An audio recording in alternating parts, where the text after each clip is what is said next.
Join করছি। Mona Lisa আমাকে বুঝাচ্ছে? হ্যালো। হ্যাঁ স্যার, শোনা যাচ্ছে আপনাকে।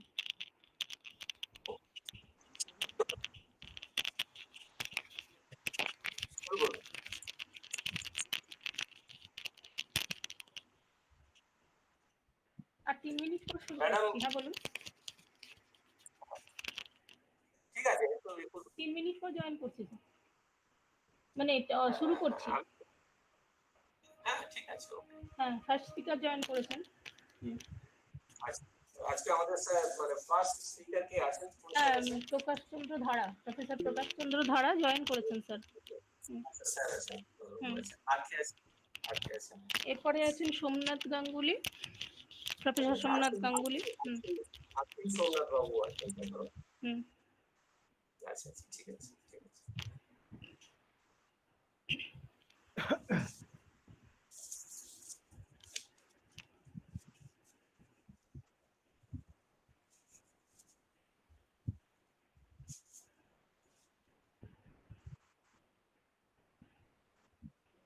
স্যার কেমন আছেন? হ্যালো। স্যার উনি ডক্টর অনুপ অধিকারী। হ্যাঁ স্যার আমাদের প্রিন্সিপাল স্যার তপন দত্ত। নমস্কার, ভালো লাগলো। আমি আসলে মিটে কখনো প্রোগ্রাম করিনি, জুমে করেছি। মিটে করিনি কখনো। মিটটা কিন্তু এমনিতে খুব ইউজার ফ্রেন্ডলি আর কি। কিন্তু যখন ওই শেয়ার করতে যাচ্ছি তখন কি বলবো, শেয়ার করতে যাচ্ছি এখন পিপিটি, ওই সময় একটা প্রবলেম হচ্ছে। দেখা যাক। স্যার আমি আপনাকে একটু বলে দিই, ওই ডান দিকে দেখবেন 3টে ডট দেওয়া আছে, মানে হাইট আছে আর কি ডান দিকে। হ্যাঁ, ডান দিকে 3টে ডট দেওয়া আছে। ওই হ্যাঁ, ওইখানটায় আমি আপনাকে মানে দেখিয়েও দিচ্ছি দরকার পড়লে আর কি একটু, মানে এটাতে ইজি স্যার। আমি ওখানে ক্লিক করে দেবো, তাই তো? প্রেজেন্টেশন আছে। এবারে আপনি প্রেজেন্টেশনে যেহেতু আপনি পিপিটি করছেন, দেখবেন আপনি উইন্ডোজই শেয়ার করবেন তাহলেই হবে। উইন্ডোজ আছে, ওখানে উইন্ডোজ আছে, ট্যাব আছে, আপনি ক্রোমের ট্যাব। ওই উইন্ডোজটাতেই যখন প্র্যাকটিস করতে আছি তখন পিপিটিটা কি ওপেন রেখে দিতে হবে না? ওটা শেয়ার করে ওপেন রেখে দিতে হবে। ওপেন থাকবে, আপনার পুরো স্ক্রিনটাই শেয়ার হয়ে যাবে। ওকে, গুড, বুঝতে পেরেছি। আচ্ছা ঠিক আছে sir. Okay, thank you.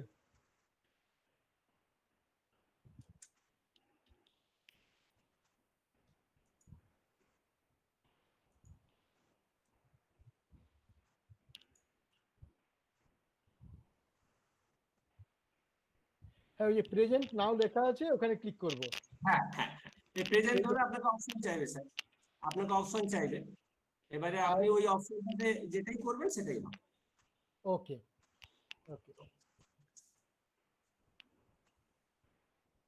Start করি এবারে।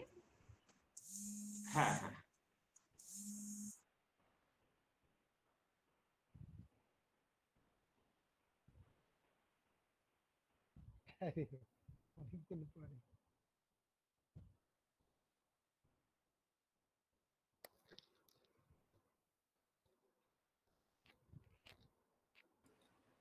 Hello. Yes. Yes. I think I am allowed to join. Okay.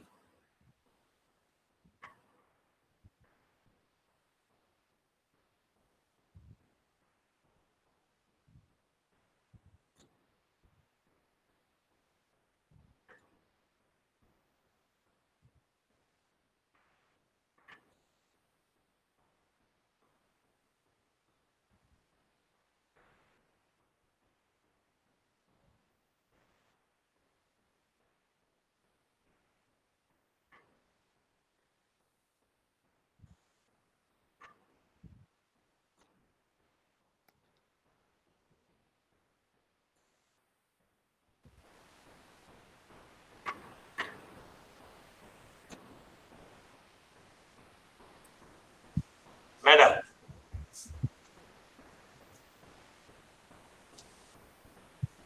Hello.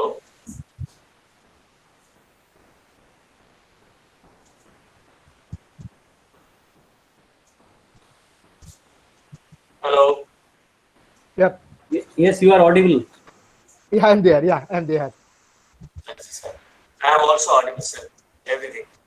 Everything fine, Dr. Bharia. Jhumu madam.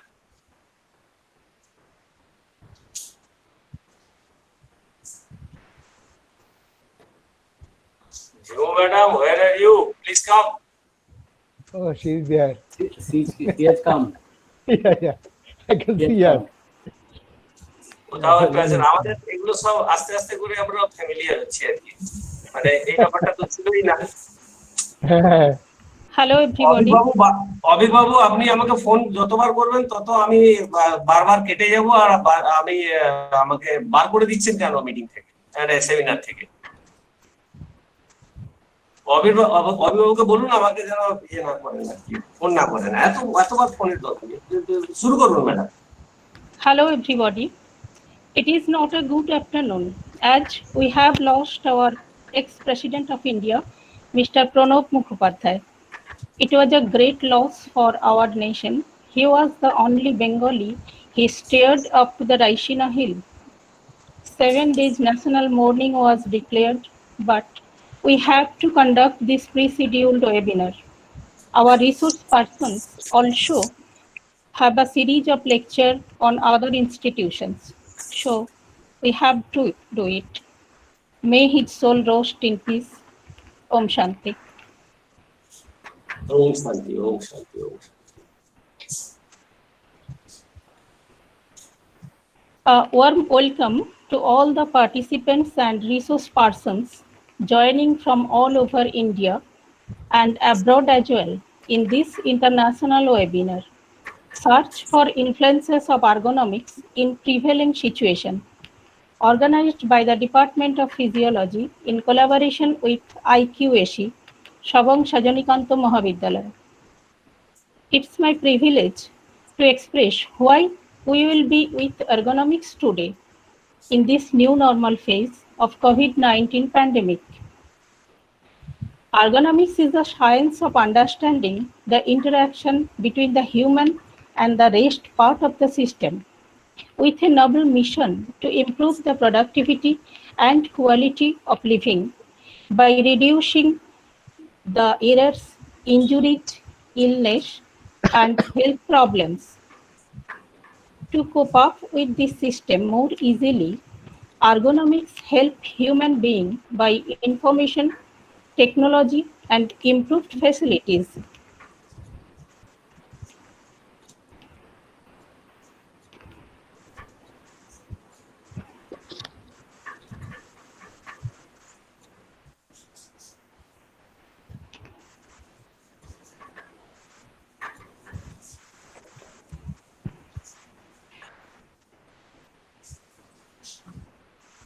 It's my privilege to express why we will be with ergonomics today in this new normal phase of COVID-19 pandemic.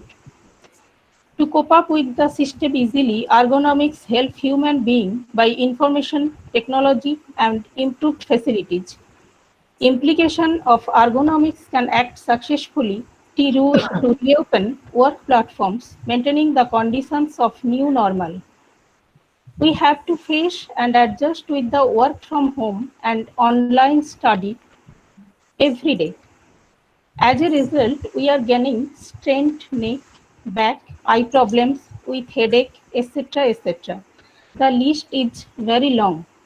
Ergonomics can bring solutions to achieve comfort and change the ambience of home to feel like office. That's the reason for why we choose this important issue for discussion in this session. And our resource persons are very eminent in this field by their own intellects, knowledge, and diligence. I feel honored to welcome our principal and patron, Dr. Tapan Kumar Dotto, in this digital platform to inaugurate this session by delivering his welcome speech. Welcome, sir. Thank you, ma'am. Welcome, everybody. Welcome to this webinar of Shabang Sajanikanto Mahavidyalaya, organized by our physiology department. At first, I would like to express our deep condolence regarding great loss of India for passing away of our Bharat Ratna, Pranab Mukherjee, the former President of India, on 31st August 2020. We all praise to God. May his soul rest in peace. As we earlier discussed or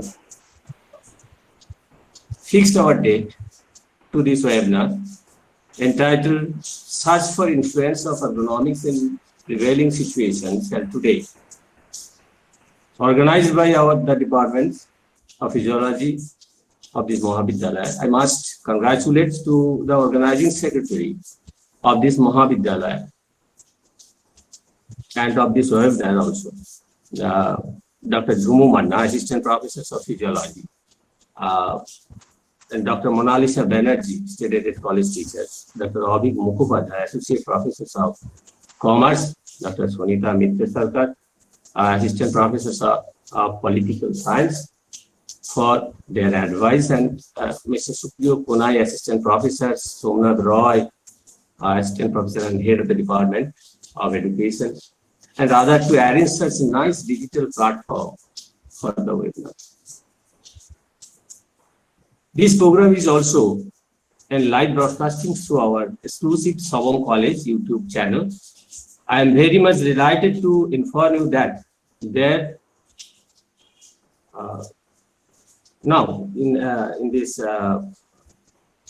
webinar, presence of the renowned and distinguished professors of the field of ergonomics, a very special branch of the human physiology, from different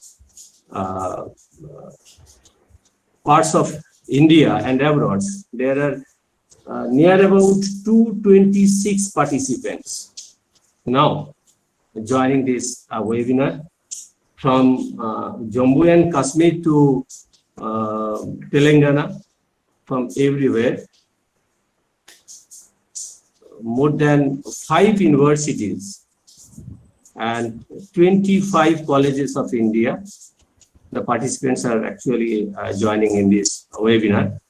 I am also welcome them. I am thankful to Professor Prakash Chandra Dhara. He is also my teacher, and Dr. Saijuddin Sheikh is give his comment, his time to present his lectures. Dr. Anup Adhikari, Dr. Somnath Gangopadhyay.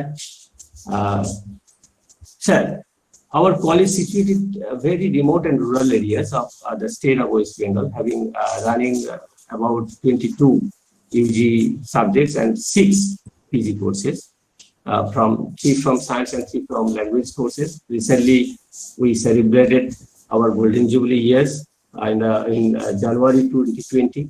Now we are at verge of establishing of our research center as desired by our Education Minister, Government of West Bengal, and over 3,800 students are enrolled now. But in this recent pandemic situations, we are facing several problems. Now only limiting to physical activities. Rather, it was severely affected physiological, psychological, as well as behavioral consequences that are not normal. As our normal activities and behavioral change, daily activities and movement restricted by lockdown situations, which is obviously leads to gesture and postural effects of our to some extent. Its effects, consequences, and the fate can be better understood from the experts and researchers from this field on. So, no more word from me. I am requesting to the organizing secretary to introduce and request our eminent speaker for his valuable speech. We are excitingly waiting for their valuable word. আজকের দিনে এত এই পরিস্থিতিতে আমরা আমাদের movement, আমাদের চলাফেরা, আমাদের সমস্ত কিছু যেন স্তব্ধ হয়ে গেছে। তা সত্ত্বেও education department, education sectors, most of the teachers are trying to survive and escape from these situations. And it is obviously the special branch, ergonomics, plays an important role. Because যেখানে আমাদের প্রবলেম হয় ergonomical design কথাটা আসে, সেটা mobile হতে পারে, সেটা আমরা যে মাউস ধরি সেটা হতে পারে, আমরা যে চেয়ারে বসি সেটা হতে পারে, আমরা যেখানে রেস্ট নিই সেটা হতে পারে। আমাদের যে কোনো ডিজাইন আমাদের বডির যে স্ট্রাকচার, সেই স্ট্রাকচারকে কতটা সুন্দর করে সাপোর্ট করতে পারে এবং তাকে কতটা সার্ভাইভাল ফিটনেস ভালো করে দিতে পারে, তার জন্য বিশেষভাবে যারা গবেষণা করেন তাদের মধ্যে অন্যতম অনুপবাবু আছেন আমাদের সঙ্গে, তাদের মধ্যে অন্যতম সোমনাথ বাবু আছেন, প্রফেসর প্রকাশ ভাড়া আছেন, তিনি আমার স্যারও বটে। আমি বিদ্যাসাগর বিশ্ববিদ্যালয়ে যখন পড়েছি তার কাছেও আমি কিছুটা হলো পড়াশোনা করেছি, সঙ্গেও শহীদুদ্দিন শেখ সাহেব আছেন। আপনাদের সবাইকে ওয়েলকাম স্যার, প্লিজ আপনি আমাদের এনলিস্ট করুন। Thank you. Thank you, Chef, for a nice welcome speech. Now it's time to initiate the lecture session. Professor Prakash Chandra Dhara is with us. Welcome, sir. He will deliver the lead lecture of this session. Professor Dhara, presently acting as Director, Distance Education and IQAC, Vidyasagar University. Formerly, he was professor in the Department of Human Physiology with Community Health, Vidyasagar University. He completed his MSc in Physiology and PhD in the field of biomedical instrumentation from Calcutta University. He is engaged in teaching and research for 33 years. Under his guidance, 24 students achieved PhD awards and 4 students are still registered. He has completed 10 research projects. He received 5 patents for fundamental research. He is the writer of 3 books and 6 book chapters. He has 37 papers in international journals and 10 national level journals. He has attended 26 international, 71 national and 7 state level seminar and symposia. He also organized a number of the SHEM. He is now acting as editor-in-chief of the Indian Journal of Biological Science. He acted as sectional president of medical science, including physiology, Indian Science Congress Association for 2018-2019. He was honorable member of different prestigious societies. His area of research interest is sports physiology, community health, agricultural ergonomics, hand tool and furniture design, ergonomics of old age people, and ergonomics in mines. Welcome, sir. Now this session is yours. Dr. Prakash Chandra Dhara. Thank you very much. Sir, আপনার একটু ক্যামেরাটা আপনার দিকে করতে হবে, আপনার পরিষ্কার শোনা যাচ্ছে। Actually, it should be like whole thing. হ্যাঁ স্যার, একবারে পরিষ্কার দেখা যাচ্ছে। Very good. Okay. হ্যাঁ sir. Okay. So thank you very much. So principal of Shabong Sajini Kanto Mahavidyalaya, Tapon, and the members of the organizing committee and honorable resource persons and all respective participants. So today I shall be talking about some aspects of ergonomics, aspects of attending online classes. So let us share my slide first. Before that, I must offer my sincere thanks to the organizers, principal, and the organizing committee member. And it is my proud that two of my students actually organized this seminar and also supported uh, this seminar by many of my students. So now I'm going to my topic. Let me give me 1 or 2 minutes to for sharing my slide.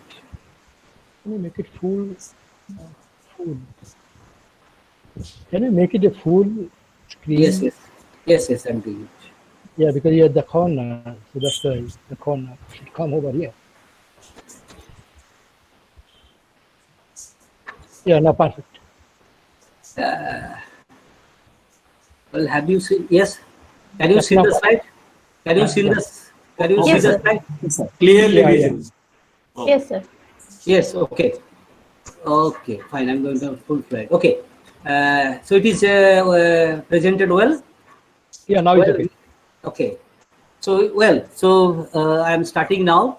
So actually, my topic is health hazards of attending virtual classes during COVID-19 pandemic and its ergonomics intervention. So now the present days, COVID-19 is the villain, and he actually make a turmoil throughout the world. The World Health Organization (WHO) declared a new coronavirus disease, COVID-19, as a pandemic on 11th March 2020. As a result, there are many effects you see throughout the world economy and many other things.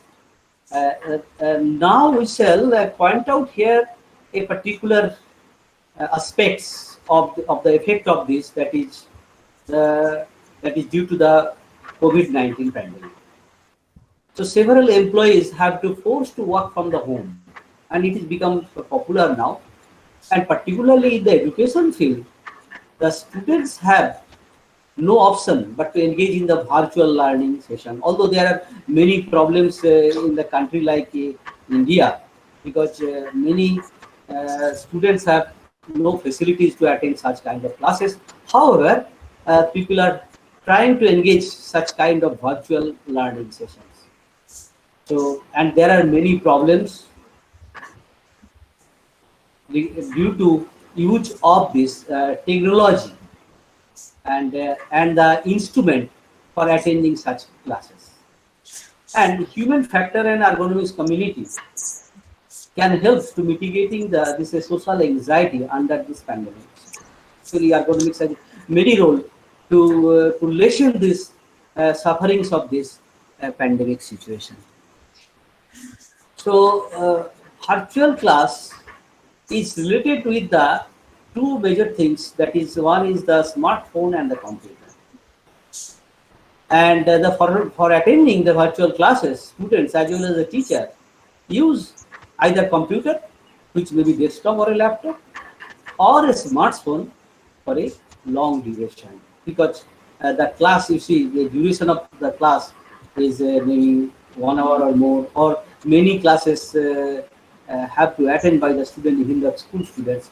They used to participate in 2 or 3 classes at a stretch, and it causes different health hazards among the users. Now I am giving you some statistical data that is in 2020. The number of mobile phone user is about 4.78 billion, and the smartphone user is about 3.5 billion. And this is the data that before corona. But the number has been tremendously increased in lockdown and unlock phases during COVID-19 pandemic situation. Now, this dependence on the cell phone, that is the mobile phone, has been increased during COVID-19 pandemic situation because of online classes. So I have found a recent report from the Confederation of Indian Industry, CII. It is a very recent, in this month, that is August 2020. They showed that in India, the the online education has been increased by 1400%. We just imagine 1400% before Corona and after Corona. 1400% has been increased. And in this world, in the world, it is increased by 650.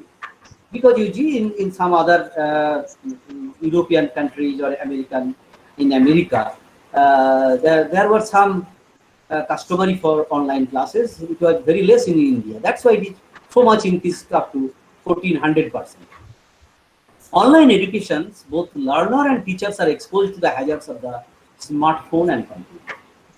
So, actually, what are the main? Let us see what are the main concerns with the prolonged use of computer or cell phone. Actually, due to use of this computer or cell phone, the users are exposed to electromagnetic radiation and heat, particularly from the laptop, and blue light exposure, especially at night, and also there are sitting and postural concerns. So these are the main concerns while using computer or cell phone for a long time. Now, first of all, we shall deal with the electromagnetic radiation. So computer emits the considerable amount of electromagnetic radiation, which is simpler word known as the computer radiation. Computer is popularly known as the computer radiation. And this type of radiation emitted from the computers, TVs, and other electrical electronic gadgets, and actually which is known as the extremely low frequency or ELF. The intensity of electromagnetic radiation is proportional to its distance. Actually, it is decreased by one of the distance square of its distance. That means if you are away from the gadgets, and your intensity exposure will be reduced. So microwave radiation is another type of very dangerous for dangerous EM radiation, and found near the computer and other electronic devices. And these waves are used for providing radio communication between the equipment, and that needs the wireless networking, such as computer, printer, scanner, modem, routers, and other wireless devices which are connected to the computer. And you see, this is a diagram showing how from a computer electromagnetic radiation is spread. And Wi-Fi and other wireless network, routers, modems, and other wireless devices are being used widely by school, colleges, IT companies, firms, and individuals. And all these wireless equipment emit electromagnetic radiation when they remain in touch with each other. And these are mainly microwave or radio radiation. And for the use of the laptop, it also emits the radiation. And the radiation emitted from the laptop or notebook computer is generally lower than the amount of emitted by desktop computer. One of the main cause behind this is the use of the small size component, that is LED, light emitting diode, or LCD, in the laptop. And moreover, laptop or the battery operated plays major role in the lowering rate of radiation from this portable computer than that of the desktop computer. So this is about the radio frequency radiation. Next, the blue light emission. Now, what is blue light? Now, blue light is a high intensity, short wavelength range of visible light in the spectrum. Darker color like violet and the blue are closest to the UV wavelength, ultraviolet radiation. As you know that the blue light is the visible light, but the ultraviolet is invisible light, but their wavelength in the same range. And most of the computer monitors, cell phone screen, and flat screen TVs are the resources of this blue light. The wavelength of blue light is short and powerful, and it penetrates past the cornea of the eye and to reach the retina, which is the most sensitive, light sensitive part of our eye. So it can cause some harmful effects on the eye. And eye strain and headache is also the trouble sign due to the blue light emission. So actually we have discussed about these two problems actually, that is radio frequency emission and the blue light. and there is posture, and the heat will be not much such problem like these two things. Now let us concentrate about the cell-phone communication, because you see most of the students don't have a laptop and computer. They used to use the cell phone or a smartphone for attending the classes. Now let us see what are the mechanism by which the cell phone communicates. That means it actually emits it actually communicates through the emitting radio waves through the network in the mixed antennas called base station, and radio frequency waves are the electromagnetic field which I have mentioned, and it is unlike the ionizing radiation. It is like the S-ray or gamma ray, but it is a non-ionizing radiation. And in cell phone, what is actually that is emitted, and mobile phones has a low power radio frequency transmitter operating frequencies between the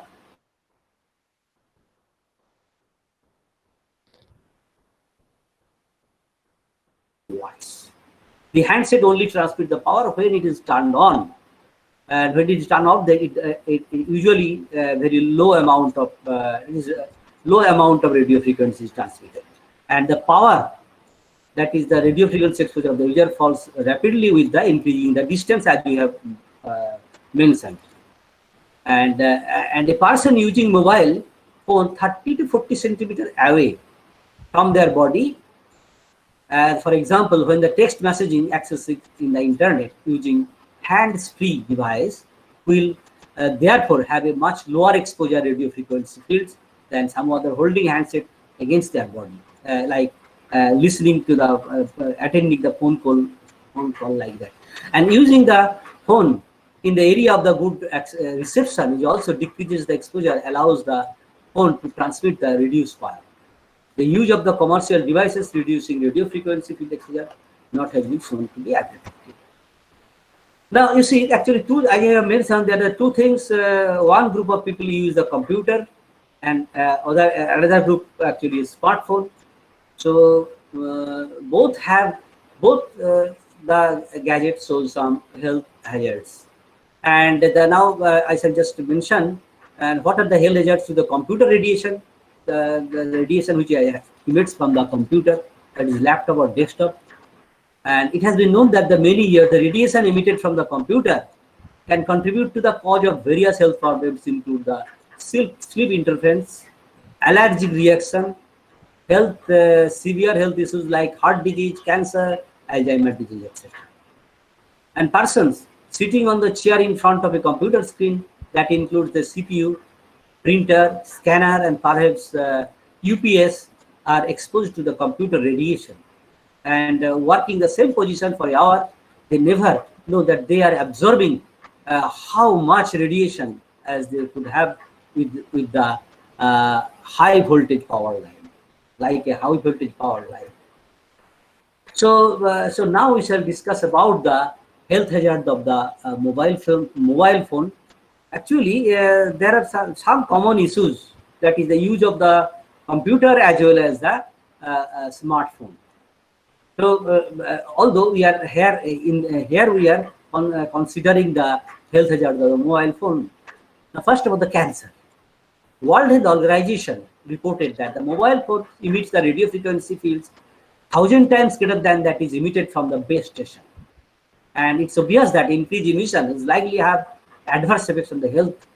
And although there is no clear evidence suggesting that the exposure of radio frequency fields increases the risk of cancer. This report is a somewhat earlier report, but now the recent report it gradually becomes strong that the radio frequency is a risk factor for cancer. But you see, the International Agency for Cancer Research classified radio frequency as a possible carcinogen for humans. A recent study by Swedish researchers found no link between mobile phone and cancer of the brain tumor. It suggests that development of brain tumor due to mobile use may take at least 20 to 50. That is the long duration usage is required to develop the cancer. So that's why actually we are not getting the result. It does not mean that the radio frequency or use of mobile phone is not a risk factor for the cancer. And another epidemiological research examining the potential long-term risks from the radio frequency exposure looked at association between the brain tumor and the mobile phone use. However, the result on the animal studies consistently show that no increased cancer risk for long-term exposure of the radio frequency. Actually, there are some controversial results reported by many group of researchers. Some groups said there is a risk, and some groups said there is no risk. So, but here we see actually some of the other studies. The international pool data analysis gathered from 13 participating countries found no risk, no increased risk of glioma and meningioma with mobile phone use more than 10 years. And there are other studies, some other studies indicate that increased risk of glioma of these who reported highest 10% of the cumulative IRs of the cell phone use. So largely based on this data, International Agency for Research on Cancer classified radiofrequency electromagnetic field is possibly carcinogenic to human. That is group B, 2B, and the category used when they causal association with the considered credible, but when chance or bias is confounding, cannot rule out the reasonable confidence. But here I can show you the one study, animal study. It has been shown that the studying on the rats, the prolonged exposure to the electromagnetic radiation can lead to the severe brain damage. Then people using cell phone, a particular brain side have more risk of damaging on that side, leading to the complex disorder that may or may not be reversible. You see here, so this is the normal pattern of albumin in hypothalamus. There is a brown showing the brown staining, but here brain exposed from the with the cell phone radio frequency, albumin staining scattered throughout. Here is only one place, but it is scattered. It indicates the that is the damaging of the brain. So, though the cancer is not established due to the use of the mobile phone, but you see, due to change of the electrical activities of the brain, people can suffer from the different problem due to the long use of the cell phone. The major problem that is linked to the excessive cell phone users are, that is the seizures, that is related to the, you see, brain disorder, and paralysis, stroke, psychosis, sleep disorder, damaged blood vessel that translate to the loss of the protection of the brain tumor, especially gliomas, DNA damage, resulting the tumor and cancer, hearing loss, etc. Now I come to the sleep disorder. Several studies concluded this, that there is disturbances of sleep due to the use of the smartphone. Major contributing factor is the interrupted sleep. An interrupted sleep pattern are getting awakened in the middle of the night due to the mobile rings and vibration, and increased use of the mobile in the post-evening until the midnight. And He et al., in this year, recent study, it is a research study, showed that restricting mobile phone can close to the bedtime, reduce sleep latency and pre-sleep arousal, sleep duration, and working window. And simple changes to moderate usage of recommended to individual with sleep disturbance. Tamura in 2017 found a study that the Japanese adolescent that the mobile phone overuse will lead to the unhealthy sleep habit and insomnia. And also the overuse of the mobile phone, social network service, and online chats may contribute to the depression. This is one of the health hazards seen in case of the users. And other study, recent study 2020, Overuse of mobile phone was associated with the stress and sleep disturbances for the women, particularly high accessibility stress associated with the stress, sleep disturbances, and symptoms of depression, both men and women. Now, another symptom, that is the headache. This is the common risk factor of the headache and eye vision problem, and the causes are the flickering of the screen of the mobile phone and the characters that are too small. It is causing the stress to read and causes the headache. And reflection and glare on the screen, and light is too bright, and that is too close or too far from the screen, or too much time to looking at the screen. So these are the major causes of the headache due to the using of the screen. Heart problem. So heart problem may be associated with the overuse of the cell phone. A study published in the European Journal of Oncology, radiation emitted by the cordless phone, including mobiles, contribute to the abnormalities of the heart function. It is reported that the radiation causes the red blood cell to sieve hemoglobin and lead to the heart complication. So it causes some problems in the red cells. And some other studies showed that the radio frequency of the cell phone prolonged the QT interval, that is of the ECG, and interfered of the voltage criteria of ECG record with the male patient in the myocardial ischemia.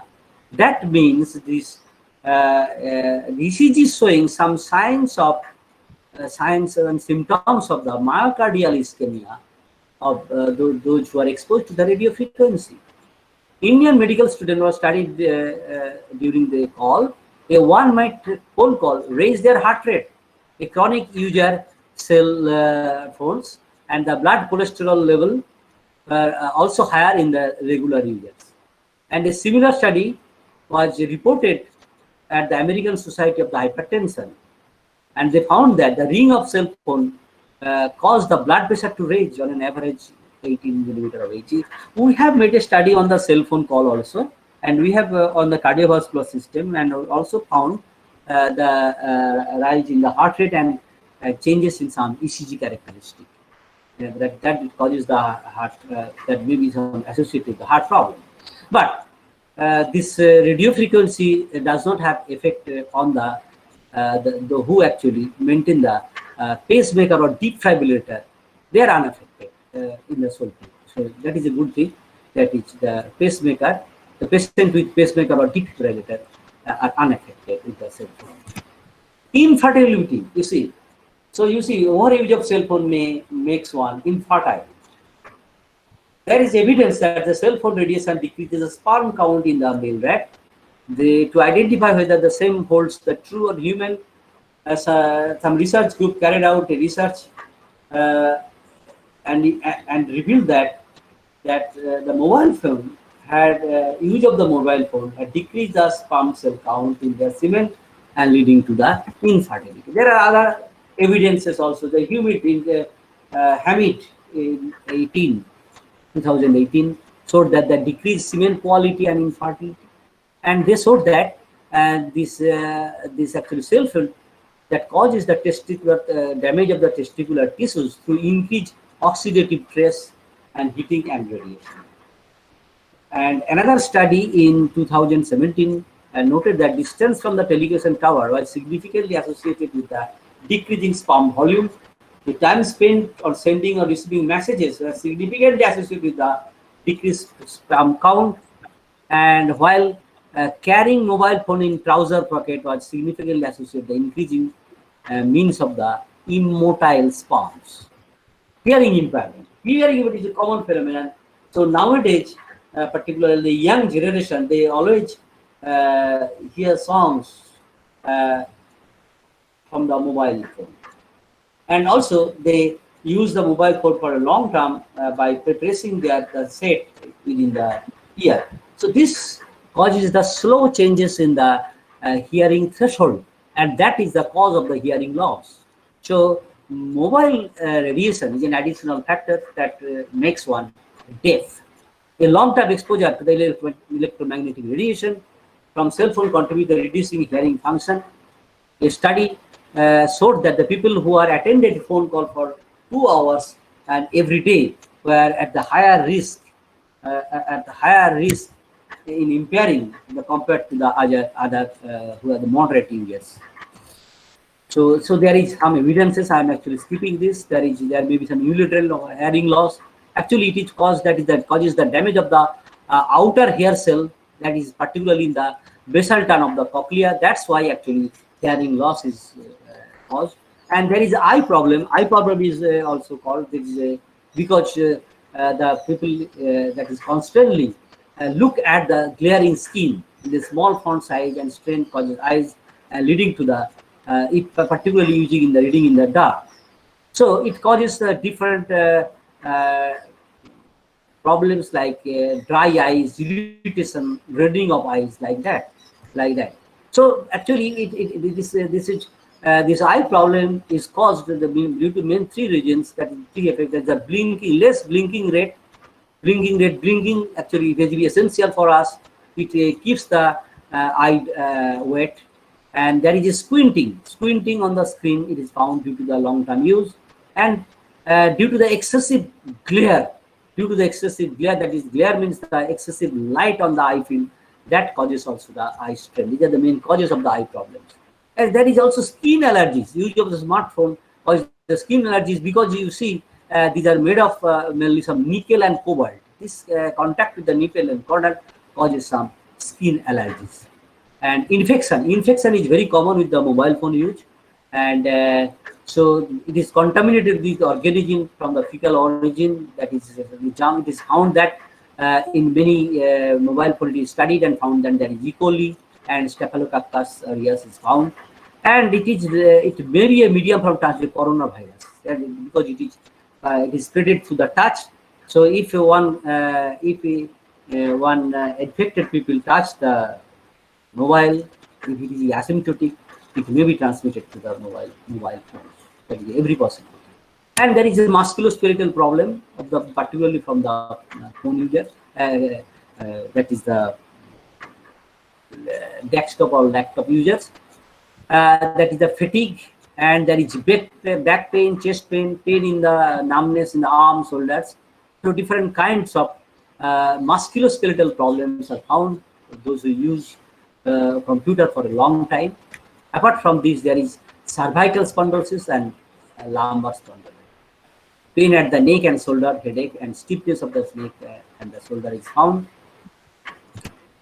And so danger of children using of the cell phone. Children is more dangerous than the adult, because they have the thinner skull compared to the adults. And children using the cell phone beyond this limit run into a major risk of producing brain damage due to the increased heating of the brain cells. So that's why it is more dangerous for using cell phone for the children. So these are the problems we have actually discussed so far. Now, what are the ergonomic suggestions or intervention for reducing such kind of health hazards during work from home, including attending virtual classes? So virtual class is also one kind of work from home instead of attending the classroom. So suggestion 1 or intervention 1, practice 20-20 rule when using digital devices for teleworking or home learning. So that means in every 20 minutes you take 20-second break, and 20-second look an object from the away. So at least this is 20 feet distance, look through the window or like that. This is a rule, 20-20 rule, and that's help you to relieve your troubles. So far we have discussed. And now the suggestion 2, alternate between the sitting and standing. So actually, avoid the sitting for a long period of time without taking break when using digital device like computer or laptop. This causes some musculoskeletal disorder. But the alternate between the standing and sitting position frequently when using digital device. So you see, this is the sitting posture using a computer, and here thus the working table height is increased, and the people can do work on the standing posture. So there is a change between sitting and standing posture that can relieve the musculoskeletal disorder during long-term use of the computer. Now suggestion 3, and the support of the arm holding the smartphone with another hand and hold your phone to keep your neck straight as you can. That is, using the smartphone with the hand causes the head to tilt forward. That is the forward tilting of the head and leading to the additional stress on the neck. And so there is a mechanical stress on the shoulder. And so if it is straight, and decrease the mechanical stress on the shoulder. So viewing distance should be at least 40 centimeter.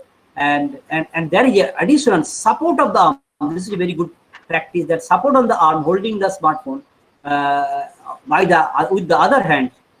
So it will give a support to your hand, and it will reduce the stress in the shoulder and the shoulder region and the neck. And the suggestion 4, use a stand or case on the tablet on the smartphone and try to raise the height of the to the eye level slightly below by placing the device in the stack and the book or magazine. So prolonged use of the screen, the tablet or a mobile, holding one hand, use the head and tilt. The tilting of the head is required and leading to the additional stress on the neck. So use a stand or a case for the tablet or smartphone, and try to raise the height to the eye level and slightly below by placing it on a stack of books or magazine. If it is the stand is not available, it can be placed on a stack of books or magazines can be given, and so that this eye level, it comes to the eye level and there is no stress in the neck level. So these are the very small practices. And suggestion 5. So this is a very simple and useful suggestion. They use the landscape orientation as standard, and when browsing or watching content of the digital devices. So holding the tablet or the smartphone in the portal style in one hand makes the character size and content appear smaller, resulting poor visibility. Whereas rotating the screen in a landscape mode can increase the character size and makes the content appear larger in many of the cases. So your eye stress will be reduced. Next, suggestion 6, stop, drop and flop. This is a stop, drop and drop. And after sending an email or text, stop once what you are doing and put your device on the table. There is some time gap, and stretch and let your shoulder drop. And let your hands flop by your side, and neck retraction as shown above. That is that move your head backward horizontally as an effective way. That is a good alignment of the spine also. That is to reduce your neck stress as well as the back stress, lower back stress particularly. So this is a stop, drop and flop principle. And use an external keyboard while texted via tablet or smartphone for a long time. You see that the typing for a long period of time for in a tablet or smartphone keyboard in a portrait mode causes some constant posture. So in that case, that is a very constant, because it is very finger active to be used in a small buttons of the smartphone. So in that case, a additional keyboard or external keyboard can be used for texting, particularly when a long text is prepared. Can be used, which will actually shorten the time as well as your stress. And now the mobile phone safety devices. For talking, what are the safety measures you take for talking? Keep the cell phone away from the body, and use some hand-free devices such as earphones, Bluetooth for communicating.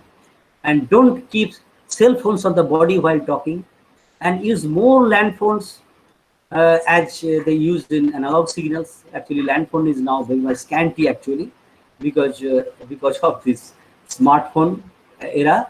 And trying texting as an alternative to talking the cell phone. Instead of talking, you try to message, and it causes less damage of the radio frequency. and don't try to talk in the mobile for more than 15 minutes at a time. These are some safety practices can be done, those who use and now the same type of recommendation actually made by the California Department of the Public Health, and keep the phone away from your body whenever possible, and carry it in a purse or briefcase instead of pocket, and reduce cell phone use when the signal is weak, that is the phone shows only 1 or 2 bars, that is the signal is very low, and or if you are in a fast moving car or bus, since the phone put more radio frequency than in that time, and reduce the use of the cell phone stream audio or video, download or upload finger times. Keep the phone away from the bedtime, particularly from the head. So these are the recommendations. And suggestion 9, that is for the computer user. So adjust your chair. Actually, the computer here, I had said that the musculoskeletal disease, this can be avoided. Do something, a good workstation or some practice that can reduce the musculoskeletal disorder during long-term use of the computer. Adjust your chair and desk such as the screen is either at your eye level or lower. Seat your back straight and leg perpendicular to the floor to the feet, resting flat on the floor, and your elbows should be raised on the side like this. This is a good thing. Not this, but this is the good thing. Take a mini break from the work, and at a stretch bit go from the short work, and that is the work rest cycle you say. Actually, a good computer workstation reduces many of the musculoskeletal disorder, and that should be a proper back rest. Chair without backrest should not be used while using the computer. It should not be from a stool. It should be that the chair should be with a backrest, and it gives the back good back support and supports your lumbar region. And shoulders should be relaxed, helps that the use of backrest. Head should be up, eyes looking forward at the same line, and monitor approximately at the eye height, and arm at the distant away. And reference material should be easy to look out. It should not be that the head should not be tilted from the side, and the feet firmly on the footrest or on the floor. Only moderate pressure at the front of the seat side. That is a good workstation for the computer, that the people can continue there for a long time without reduced amount of the musculoskeletal disorder. Actually, these are such as the improper posture while using the computer or laptop. That is too much bending. Too much bending here, bending posture, then the neck and stress and lumbar region. And here is the proper posture, that is with the backrest, that is a straight body, good posture should be adopted during using the so this is the last that the GEAL recommendation, that is a sum up of the computer user, particularly those who computer instead of smartphone. So table height should be slightly lower than the elbow height position, and the wrist are in the natural and straight position. Head is upright over your shoulder, and eyes are looking bit downward, not bending from the neck. Backrest of the chair should support the natural curvature of the lower back. Elbows bend at 90 degree, and forearms should be horizontal position, and shoulders should relax, is not raised, and thighs horizontal position at 90 to 110 degree angle at the hip. Feet on the flat on the floor, that it should not be raised, or it may be placed on the footrest as you have shown in the figure. So this is for the. So we have discussed two things, that is the what should be done by the mobile users and what should be done by the computer or desktop users. So we can come to a conclusion that there is a great uncertainty in the education world for resuming the normality, because still now all education institutions are closed. Students are compelled to attend the classes in the virtual mode, although all students are not able to do this because of the lack of facilities, and we don't know when we go back to the normal classroom with bench and desk. That is a psychological status of the both teacher and the students. Actually, a student and teacher both are satisfied when they use the usual bench desk mode. and students should take precaution to avoid the harmful effect of the long-term use of the smartphone and computer. The days which are online classes attended does not use do not use the smartphone for other activities, including the recreation activities like viewing the movies or singing or listening songs like that when you are using the online classes. This will reduce the time of usage. So after and another thing the students can do that to reduce the mobile phone usage time, that after taking their notes from the online classes, take the printout of the if possible, if there is a system for further reading, and so that you are not you are not compelled to read from the screen again, exposing the radio frequency and the body, so that you can reduce the smartphone usage time. So used in such a way, and so let us hope we shall back to the normal class again, and such problem will be reduced automatically. So thank you very much. We shall wait for the new corona free day. Thank you very much for patient hearing. Thank you, sir. Hello. Yes.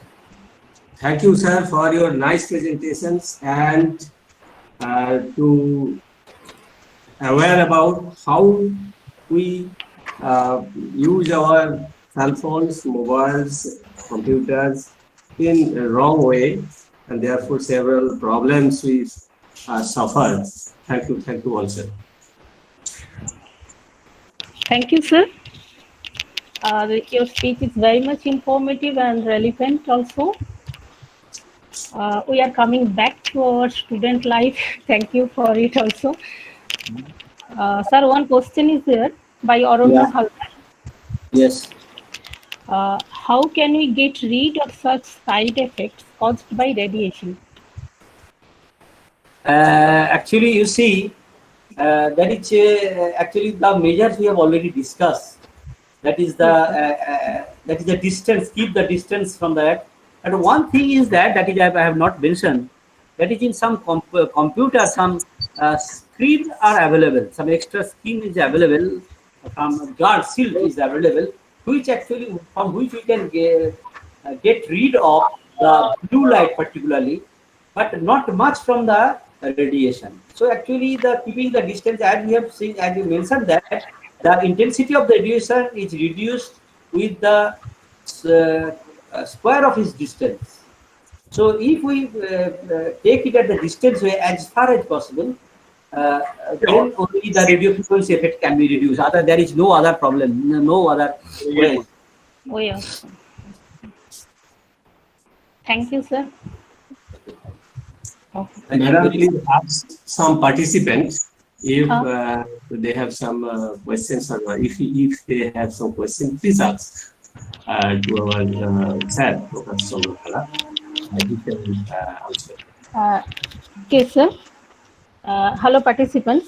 If you have any question, you may turn on your microphone and you can reach the question to the speaker.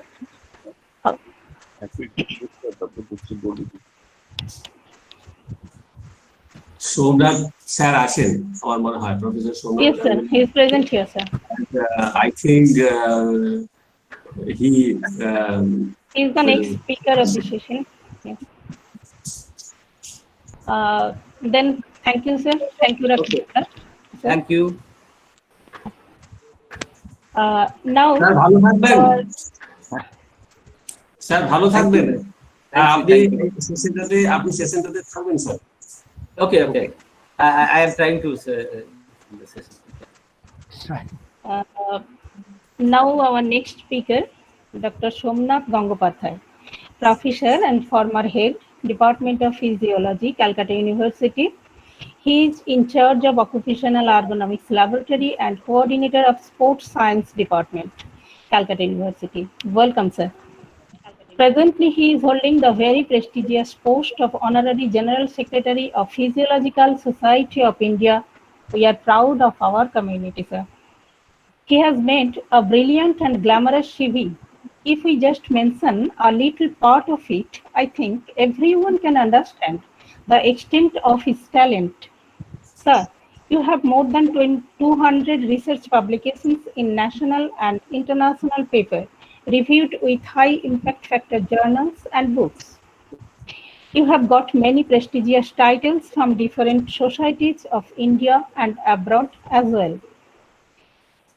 You are also being awarded the Ramendra Sundar Sinha Memorial Oration and A. Subramaniam Memorial Oration.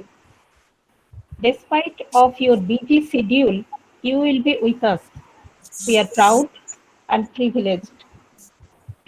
Sir, thanks again. Now the session is yours. Thank you. নমস্কার, আমি কি বাংলায় বলবো না ইংরেজিতে বলবো? Sir স্টুডেন্টদের জন্য স্যার Actually, principal স্প্যানিশে বলো। বাংলায় বললে তো ভালোই হয়, কিন্তু আমাদের পার্টিসিপেন্টস যারা আছেন তাদের মধ্যে পুরো ভারতবর্ষ থেকে অনেকেই আছে, বিভিন্ন জায়গা থেকে। তো আপনি যদি মানে mixing with English and right some Bengali explanation, okay I so if I will mainly I will talk in English, and then sometimes I will add some Bengali words there, so that the students of for this region, for the college, most of the students can understand what I'm trying to do. But the very important thing is there will be repetition of the slide because I'm going to tell you about the work from home, and already Professor already told about the that about the hazards with the with the laptop and with the mobile phone, the smartphone. So some repetitions may be there. So I'm trying to elaborate. I'm trying to explain in such a way that you will not understand that repetition. You will not find it. সেই রিপিটেশনটা খুঁজে যাতে না পাওয়া যায়, আমি সেরকম ভাবে চেষ্টা করছি বলার জন্য। অনেক ধন্যবাদ। I am very much grateful that you invite me over here to share my thoughts and other things about this in this pandemic situation. And thank you at all. So first I should share my screen. That will take very little amount of time.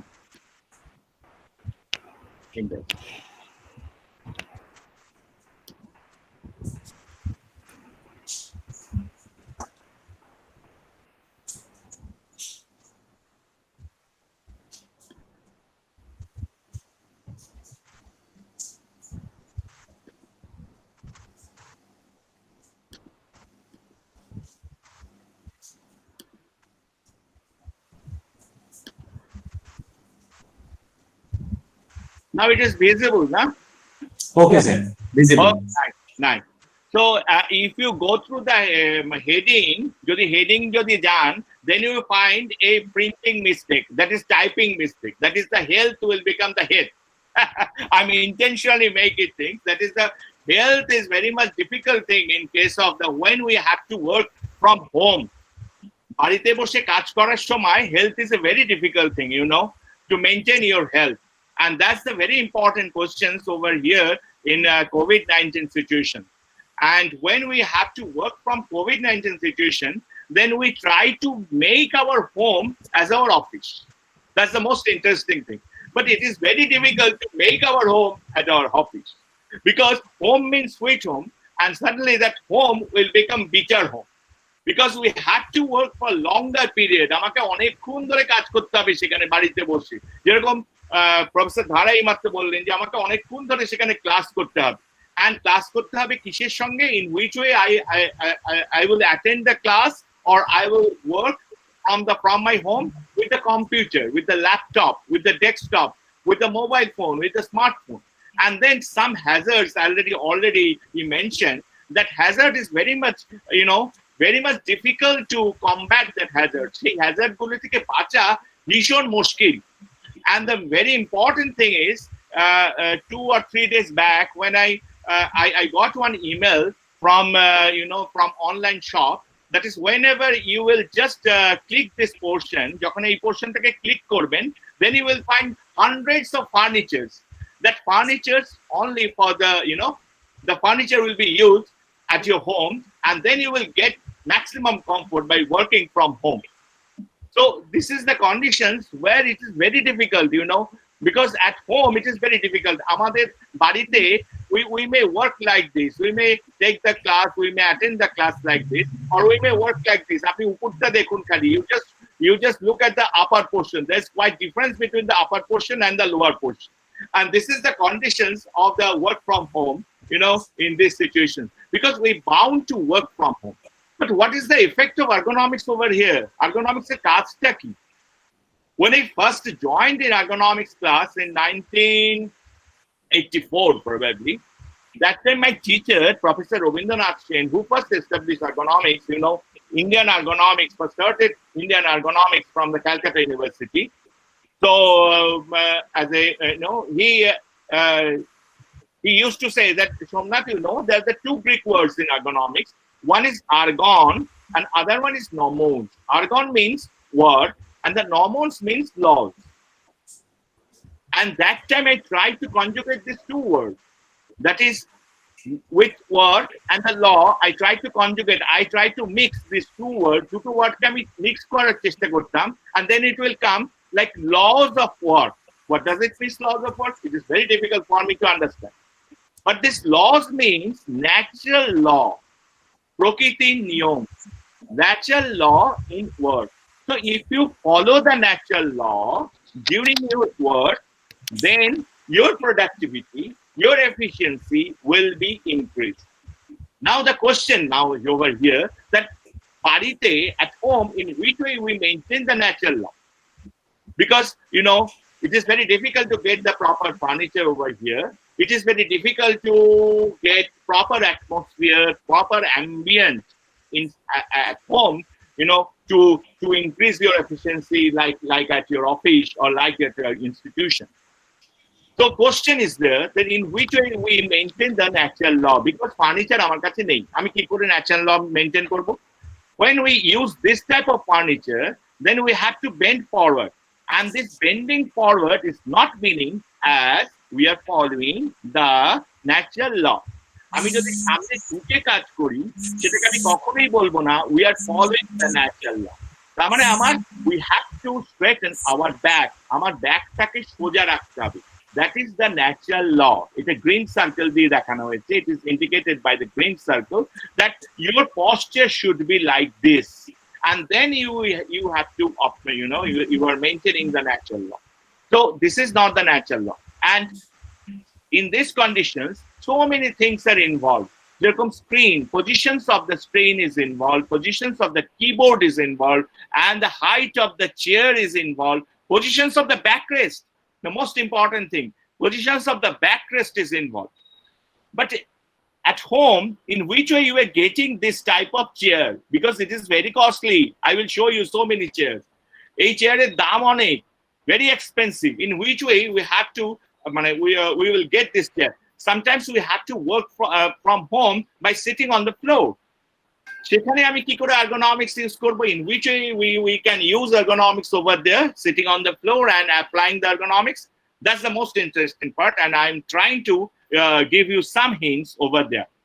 So now it is very clear that ergonomics means we have to maintain the natural law during our work.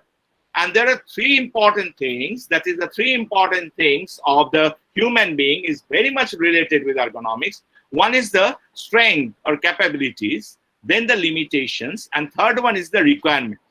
Now, if your furnitures are very heavy at home, because আমরা কাজ করার সময় we have to change the furniture from one place to another place. We have to lift the furniture from one place to another place.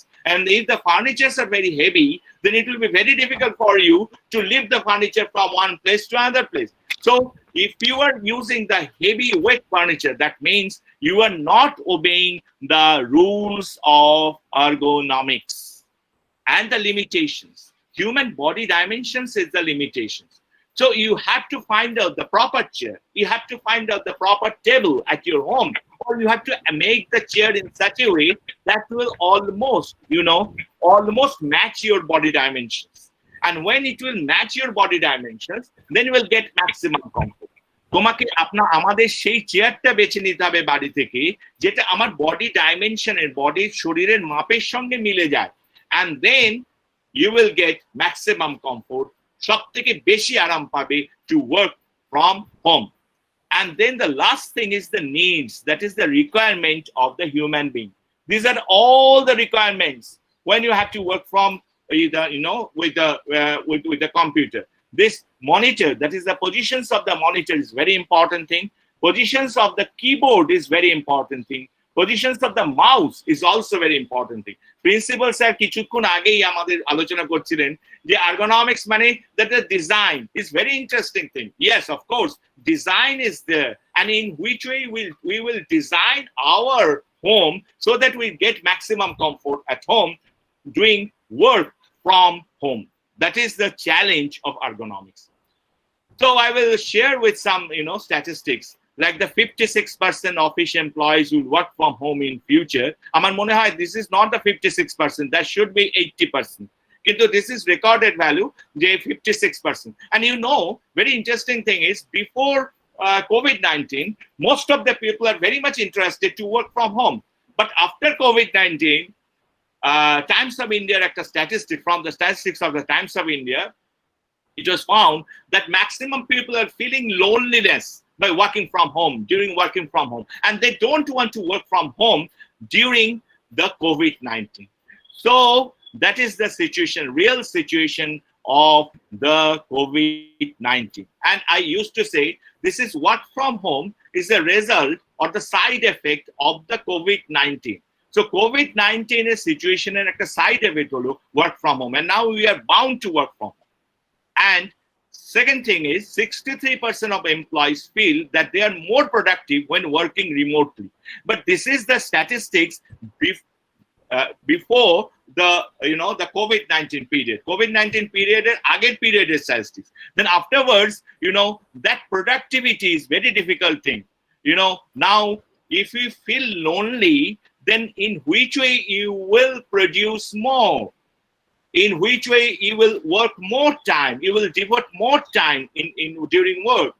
In work, কি করে আমি অনেকক্ষণ ধরে কাজ করব যদি আমি lonely feel করি? Because Indian philosophy হলো to mixing with friends and relatives.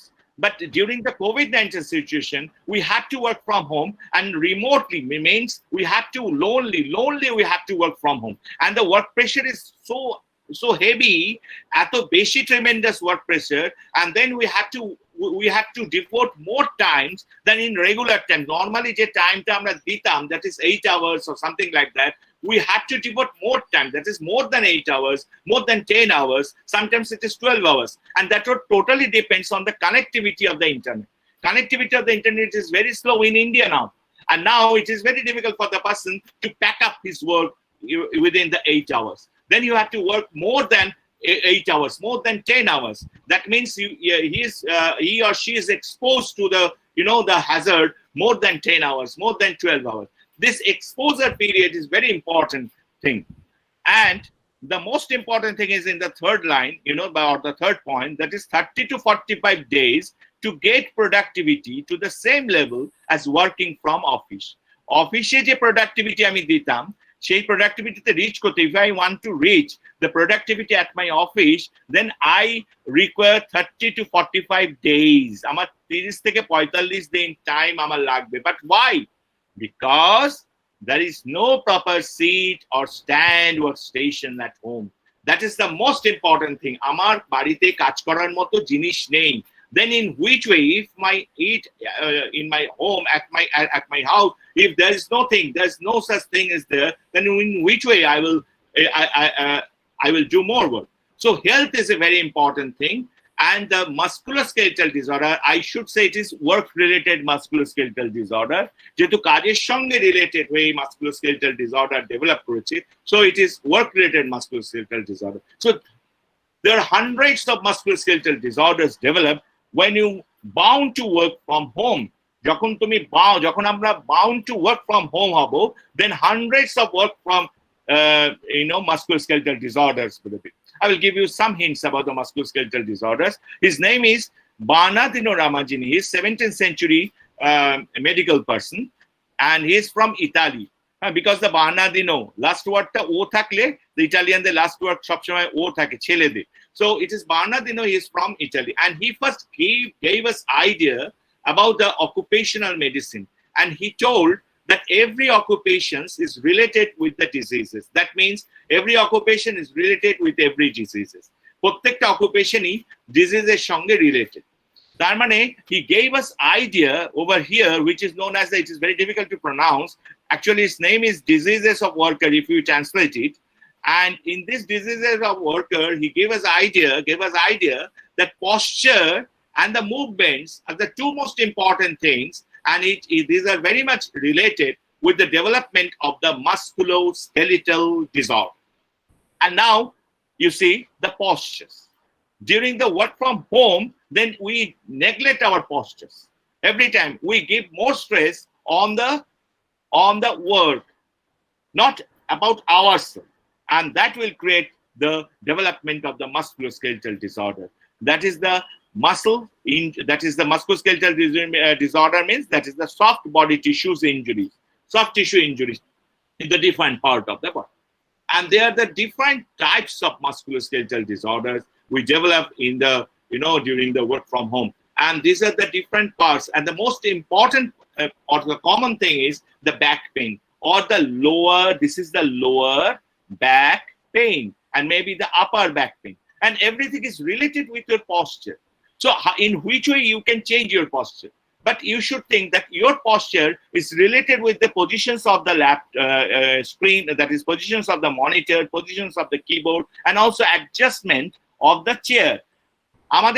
আমাদের পশ্চারটা পুরোপুরি ডিপেন্ড করছে আমার পজিশনস অফ দ্য স্ক্রিনের উপর, আমার কম্পিউটার স্ক্রিনের উপর, পজিশনস অফ দ্য টেবিলের উপর, টেবিলের কেমন পজিশন আছে, চেয়ারটা সত্যি সত্যি অ্যাডজাস্ট হয়েছে কিনা তার উপর।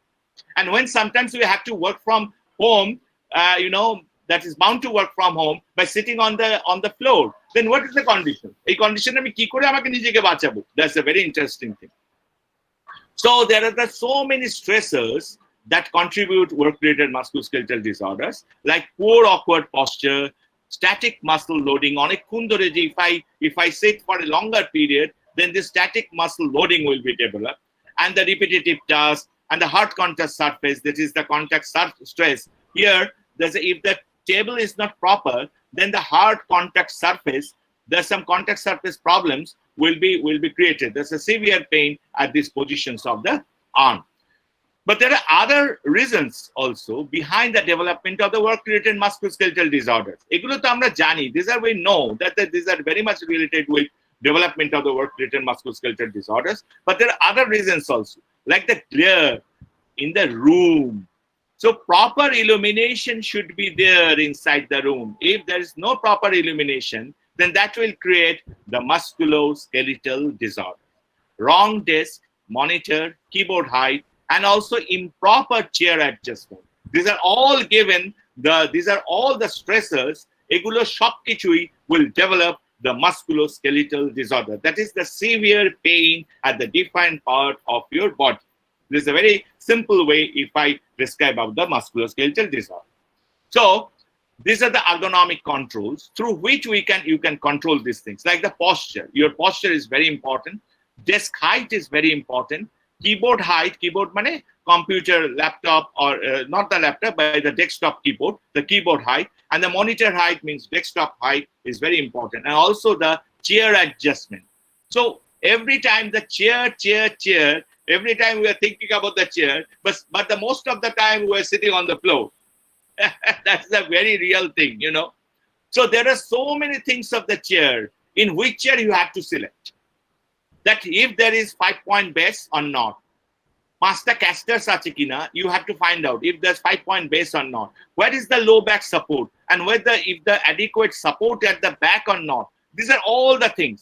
And when we go for the chair, then you have to find out this is for the backrest part, and whether if this is the proper backrest, then you have to you have to adjust this backrest, and whether this backrest is proper or not. In which way you will identify this backrest is proper or not, I will give you some idea. And this is the cushion side, and whether which type of cushion, that is seat pan, you have to use, whether it is very soft or whether it's very hard. And these are all the casters. So these are all the things very much related. That is the adjustability of the chair is very much related with the comfort. চেয়ারটাকে কত রকম ভাবে আমি adjust করতে পারবো সেটা ভীষণ ভাবে আমার কমফোর্টের সঙ্গে related. And you know, comfort means ergonomics. যেখানে আমি কমফোর্ট পাবো, you should know ergonomics is there. So comfort means ergonomics. So I have to give comfort to you. Yes, I can give you comfort through this chair, fully adjustable chair. It is the cost maybe the 1 lakh rupees. It is also fully adjustable chair. The cost maybe 80,000 to 1 lakh. This is also fully adjustable chair. You will get support at your knee also. But this is again very expensive chair. And in which way you will use these things? বাড়িতে এরকম chair যদি আমি বলি যে আমার চাই, then বাড়িতে ঝামেলা শুরু হয়ে যাবে। প্রত্যেকের বাড়িতেই তাই। This is also chair, and when you will sit on this chair, then automatically your back will become straight. So there is no need for the back raised. Here, no need for the back raised. But in this chair, it is very difficult to sit for a longer period. আমি আমার রেজিস্ট্রারকে একবার বলেছিলাম যে in our university we should, in our classroom we should use this type of chair, because in this chair the person should not lose the concentration. If the students will lose the concentration, then suddenly at that moment he will fall down, because it is very difficult to, every time he or she should maintain his balance. Ultimately ওরকম chair আমাদের ইউনিভার্সিটিতে আসে। So backrest should be at your lumbosacral region. This is the region where the backrest should be.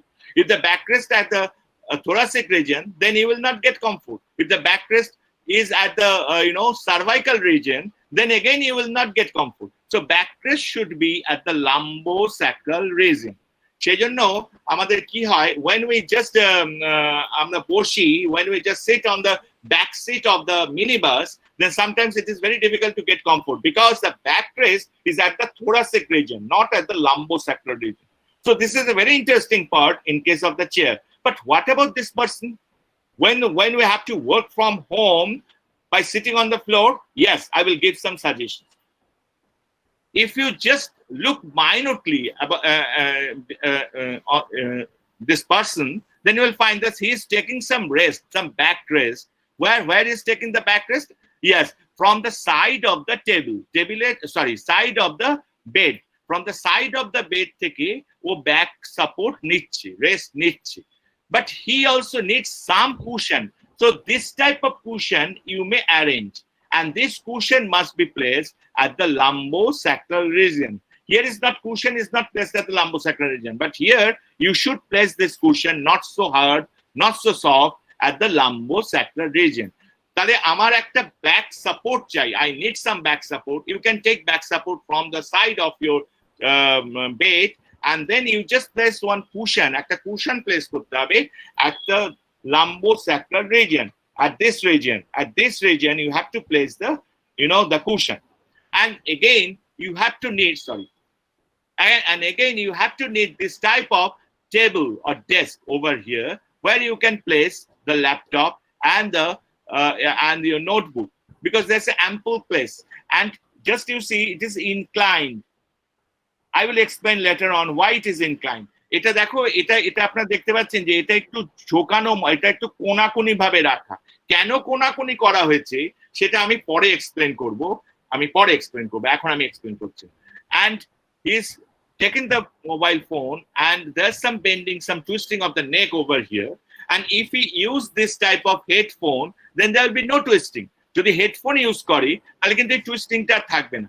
So I can suggest him, use this type of desk, this is a low heighted desk, and use these cushions, and also use this headphone, so that you will get maximum comfort working from home. And this is ergonomics. And now there's a cost of these things. Yes, some things like 300 or 400 rupees. Cost of these things, some things like 150 or 200 rupees. And then for the cost of these things, maybe 100 rupees. And some things you will get from home, at your home. কিছু কিছু জিনিস আমরা বাড়িতেও পাবো, যেরকম জল চৌকি we can get from home, but there's the inclination টা আমাকে করে নিতে হবে. But in the জল চৌকি we have to make this inclination, but we can get jol chowki from at our home also. আমাকে বাইরে থেকে কিনতে হবে না. So you can get everything at your home, but you have to arrange these things, and this is ergonomics. So low cost and the no cost arrangement of the intervention. Now, the computer monitor, positions of the computer monitor, I will give you some hints.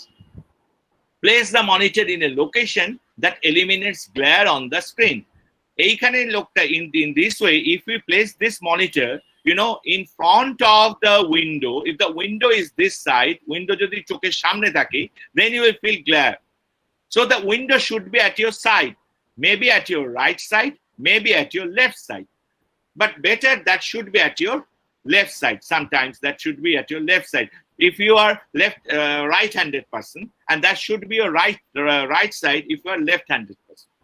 So that ample illumination you will get at your workplace, at your workstation. Workstation, ample illumination. Jodi, if the window at the back, then you will just protect the sunlight, and then this portion, the level of the illumination will become very minimum over this portion. So window should be at the side. So you should find out the room where you can place your laptop, your desktop over there, where the window at your side, and the monitor should be directly in front of you. If directly na hoy, then what happens? Then ki hobe? Then this monitor is placed in the angular position, and then the persons have to twist his neck. Here also, the persons have to twist his neck.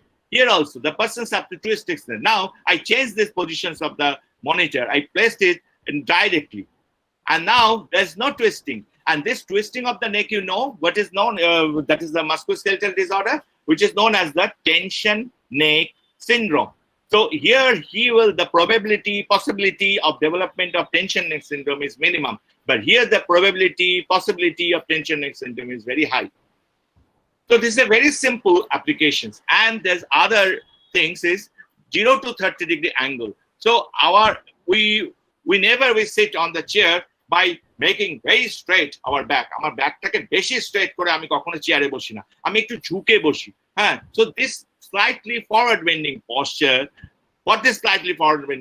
there will be 0 to 30 degree angle of the top of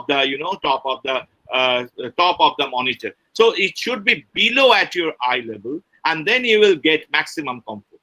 And at least an arm length, because if it is very near, then you will feel some eye problems, as already described by Professor Dhara, that there's some dryness of the eye. It's very difficult conditions. So your arm length, you should measure it by your arm length. So the monitor should be at your arm length, and where you should not move unnecessary, that's movements forward or backward bending postures of your neck should not be there. So if you constantly forward and backward bending postures of the neck jodi thake, then the possibility of developmental musculoskeletal disorder will become very high. And this is not a normal situations at home, but if you use the two monitors at the same time, then monitor should be placed like this. There's a U shape, and now minimum amount of neck movement will be there, because it will become your visual field. It will become under your visual field. So the excessive movement, and when the monitors will be placed like this, then you have to constantly move your head, like over here and then over here, and then over here. And now when the two monitors are placed side by, this way, this is U shape, then you don't have to move your head, don't have to move your total body postures. Now the keyboard directly in front of you, and if it is not in front of you, then again there will be twisting of the back will be there, and again you will feel severe pain. এটাকে directly একদম সামনে রাখতে হবে, and your shoulder should be relaxed, একদম আরাম. You should take maximum comfort, and and your wrist should be straight. That is the very important thing. If your wrist, there's some bending of the wrist will be there, then you may develop carpal tunnel syndrome. That's a very interesting disease, very difficult disease. So again, that this in case of the keyboard and the mouse should be at the same level. If the keyboard is here on the keyboard tray and the mouse is over the table, then there will be excessive pain at your shoulder. So then shomai, you have to place the keyboard and the mouse at the same level. Like in the adjustable keyboard, when we use the adjustable keyboard, then again you have to find out that whether ample space is there to accommodate both the keyboard and the mouse. A keyboard and mouse একটা level এ না থাকলে there will be problem of the shoulder, severe pain. And there are hundreds of keyboards, but again চেয়ারের মতোই, it's very difficult to procure, because these are very costly, very expensive, and sometimes it is very difficult to get in our country. And there's some groove, and inside the groove there are so many keys are there, and when the person is use these keys, then automatically his wrist will become straight, and then the probability of development of carpal tunnel syndrome will become minimal. So this is a very interesting part, and there are hundreds of keyboards you will find, and again it is very expensive, it is very difficult to use. So there's some pistol grip mouse where by using this mouse your wrist will become straight. Again আমাদের দেশে এগুলো খুঁজে পাওয়া, in our country it will be very difficult. So you have to adjust yourself, your posture with all these things, that is the mouse and the keyboard, and whatever suggestions I have given you, the very, very little suggestion, very, very minimum suggestions I have already given, where the minimum amount of cost is required. The placement of the keyboard straight, এটা কোনো কষ্টই লাগে না. Placement of the keyboard and the mouse at the same level, কোনো cost লাগে না. So by this way you can decrease the musculoskeletal disorder. The laptop, there's a very great problem in the laptop, because in the design of the laptop, with the screen attached to the keyboard, that where the screen is attached to the keyboard in case of the laptop. So you have to adjust your neck, you have to adjust your wrist. কারণ এখানে স্ক্রিনের সঙ্গে keyboardটা fixed আছে, but that is, you can't remove the keyboard from the screen. So it is fixed with the keyboard. Then you have to adjust your wrist, you have to adjust your neck, and then severe problem at the neck, severe problem with the wrist may develop. Now, I give you some hints. That is, you have to use some separate keyboard, and that keyboard is attached with the laptop. And now you get maximum comfort, because you can use this keyboard, place this keyboard in anywhere. Keyboardটা আলাদা, সেটা আমি আমার ল্যাপটপের keyboard use করছি না, এবং that keyboard is attached with the that is laptop. And now we can use place this keyboard anywhere. আমি এখন এই কিবোর্ডটাকে যে কোনো জায়গায় রেখে আমি কাজ করতে পারবো. So this is a very interesting thing, but you have to pay some things for this extra keyboard. And the chair, you have to find out the proper chair at your home. বাড়িতে proper চেয়ারটা খুঁজে বার করতে হবে, which will fit your body dimensions, your body size, your body dimensions will be that will almost fit, almost match your body dimension. And the angle, the laptop screen back is slightly back. You have to angle the laptop screen so that it will become slightly below the eye level. তাহলে এই স্ক্রিনটা will become below the total screenের পার্টটা, below the eye level, and that will give you the comfort. Very minimum, কোনো কিছু দরকার নেই, পয়সার কোনো দরকার নেই, কোনো কিছু দরকার নেই. There is no need for the money, no need for the no need for the extra arrangement. You can arrange it at your home, and this portion should be inclined. Now there's some arrangement you can buy from outside, that if we fix this arrangement with the laptop, then this portion will become inclined. And why this inclination is required? Because if this inclination will be there, then your wrist will become straight. And you can do it by using some fat book. কিছু মোটা বইয়ের উপর যদি ল্যাপটপটাকে আমি এরকম incline করে রাখি, then automatically আমার wrist হয়ে যাবে straight, and then you will get maximum comfort by using this type of laptop. So it is a very, and you have to buy something, you have to purchase that, you have to buy that book of course, but আমাদের ক্ষেত্রে, but for ourselves, there are lots of handbooks at our home, and that you can use. And the most important thing is, that is the stretching and the movement. That is during the you have to take some rest during the total period of the work, and then you do some stretching exercise, and this stretching exercise is very important for your for not to develop the musculoskeletal disorder. And there's other thing is there, that is the overuse of the smartphone. Then your several types of diseases, musculoskeletal disorders you may develop. The normal posture should be stand tall and straight. এটা হলো আমার normal posture হওয়া উচিত, কিন্তু normally আমরা এই posture দেখি, and then we are bending our neck. And now you know that when we bend your neck like 60-degree bending, then you are just bearing the head, weight of the head 27 kg. যখন আমরা এরকম ভাবে bending করে আমি দেখছি আমার এটাকে স্মার্টফোনটাকে, তখন এই বেন্ডিং এর জন্য 60-degree বেন্ডিং এর জন্য আমি 27 কেজি ওজন, আমার মাথার ওজন 27 কেজি আমি বইছি। So that will create some excessive stress at your, at your cervical region. So this is a no positions, and this is the ESS positions to use the smartphone. And when you use the smartphone with your hand, then again, if you for the surfing, you have to use the thumb, and then continuous movement of the thumb. There some pain will be developed at the base of your thumb. আমরা এই base of your thumb এ আমার pain তৈরি হবে, কারণ আমি এটা দিয়ে সব সময় আমি মুভমেন্ট করছি, আমি সার্ফিং করছি আমার স্মার্টফোনের উপর। এটাকে আমি this disease is known as the de Quervain syndrome, and this bending will be there, and for this bending, এই bending এর জন্য we may develop carpal tunnel syndrome.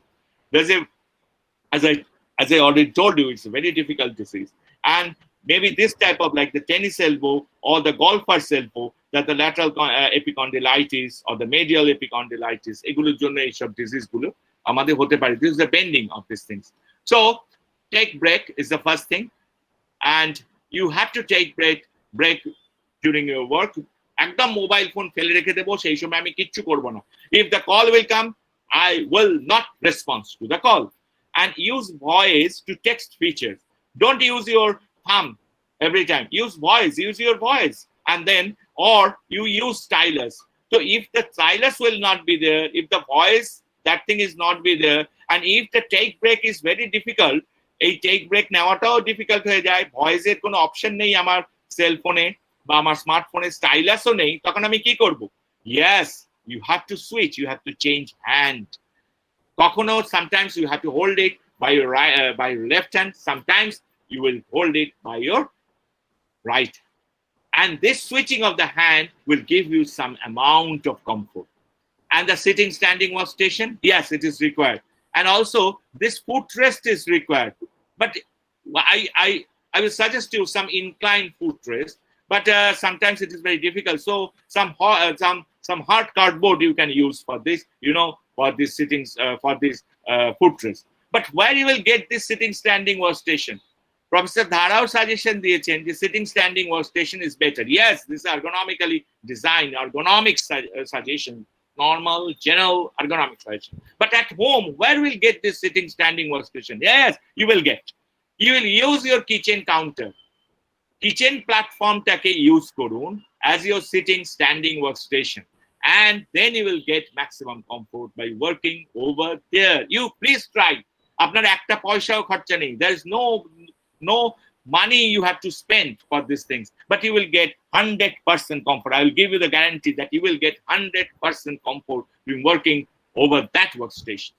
And this 2020 rules, as already described by the Professor Thara, that every 20 minutes you have to take 20-second rest, and then you have to see 20 feet away, and then you will get the mental and the physical comfort. কিন্তু বাড়িতে যদি ছোট্ট বাড়ি হয়, then in which way we will see the 20 feet away? জানলা দিয়ে বাইরে তাকালে, if I look through the window, then I get some comfort. But if there is no window, then you have to use some posters. You have to press some posters, some natural posters, some natural beauty posters, and then you will get maximum comfort by looking at these posters. And of course, these exercises. And if you count all these things, if you add all these things, it is hardly 2 minutes is required. Hardly 2 minutes is required to complete this exercise. But these exercises will give you maximum comfort in working from home. And thank you for your attention.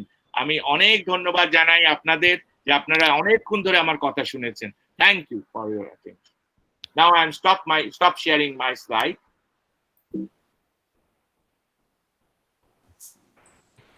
Thank you, sir. So nice presentation with your pleasant personality. It is very relevant, sir. Thank you again. Sir, you. one question is there. Oh, question. Yes, question is very much important. Once I gave a talk in a foreign forum, and then that time that person, the chair of the session, he told me, Somnath, if you will not get any question, then your lecture is like this.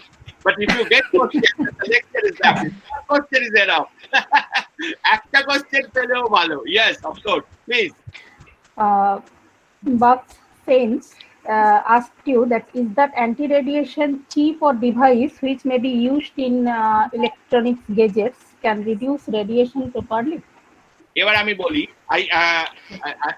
that is my own way I'm giving you the answer. Anti-radiation screen is sometimes it is very, it is very expensive. You should not use these things. You should take some rest. You should not sit, constantly more than 2 hours in front of your computer. You should take rest every time, every half an hour. You should take rest for 20 to 30 minutes. Again, half an hour less, which is known as the 50-50, 50 work, 50 rest. Sometimes it is very difficult. So 5 hours rest, you should take frequent rest. And this frequent rest will give you comfort of your eye and comfort of your brain also. So frequent rest, I should suggest you the frequent rest. Sometimes it is very difficult to purchase, sometimes it is very difficult to find, but it is very easy to take rest and take some daily exercises. Yoga is very interesting thing. আমরা বসে বসে we can, by sitting over here on the chair, we can do some yoga. And this yoga is very much effective for your health.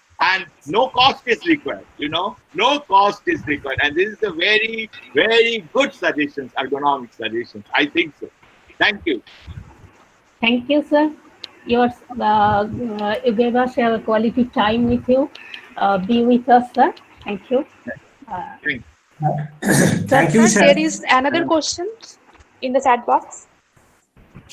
Thank you. Thank you, sir. Mona Lisa, Yes. please convey it.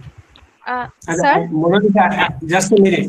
Yes, because we are running short of time, I think. running So, out. Onubda is waiting. And Onubda will Sir.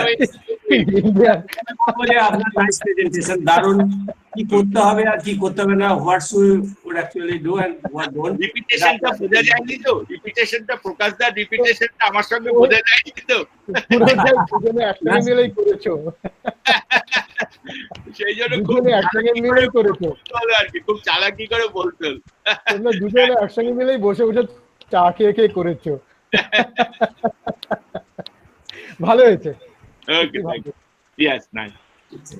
Mona Lisa asks participant if there is any relevant questions regarding this. sir, there is a question in the chat box Okay. asked by Shomita Haldar. Is there any chance of pain on the tailbone if we continue working sitting on the floor without any mattress? Tailbone means that the coccyx region. Normally, coccyx region bone is due to some injury. Due to injury at your tail, at your the lower part, the coccyx part. If the injury high, then you will get that the pain.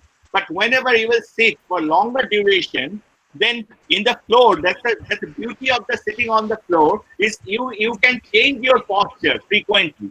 And if you change your posture frequently, then the possibility of development of the pain at your any region of your body will become minimum.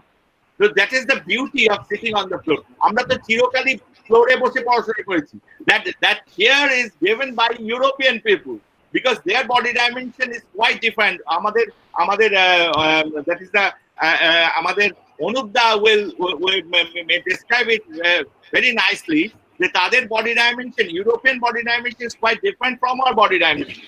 And we get more comfort by sitting on the floor. Choto choto bachchara, they like to sit on the bed and for the study, during the study. So that thing is the beauty of the floor sitting is there. So there's some probability of development of the pain because you are not using the cushion. That is the minimum chance. So you have to change your posture frequently during sitting on the floor.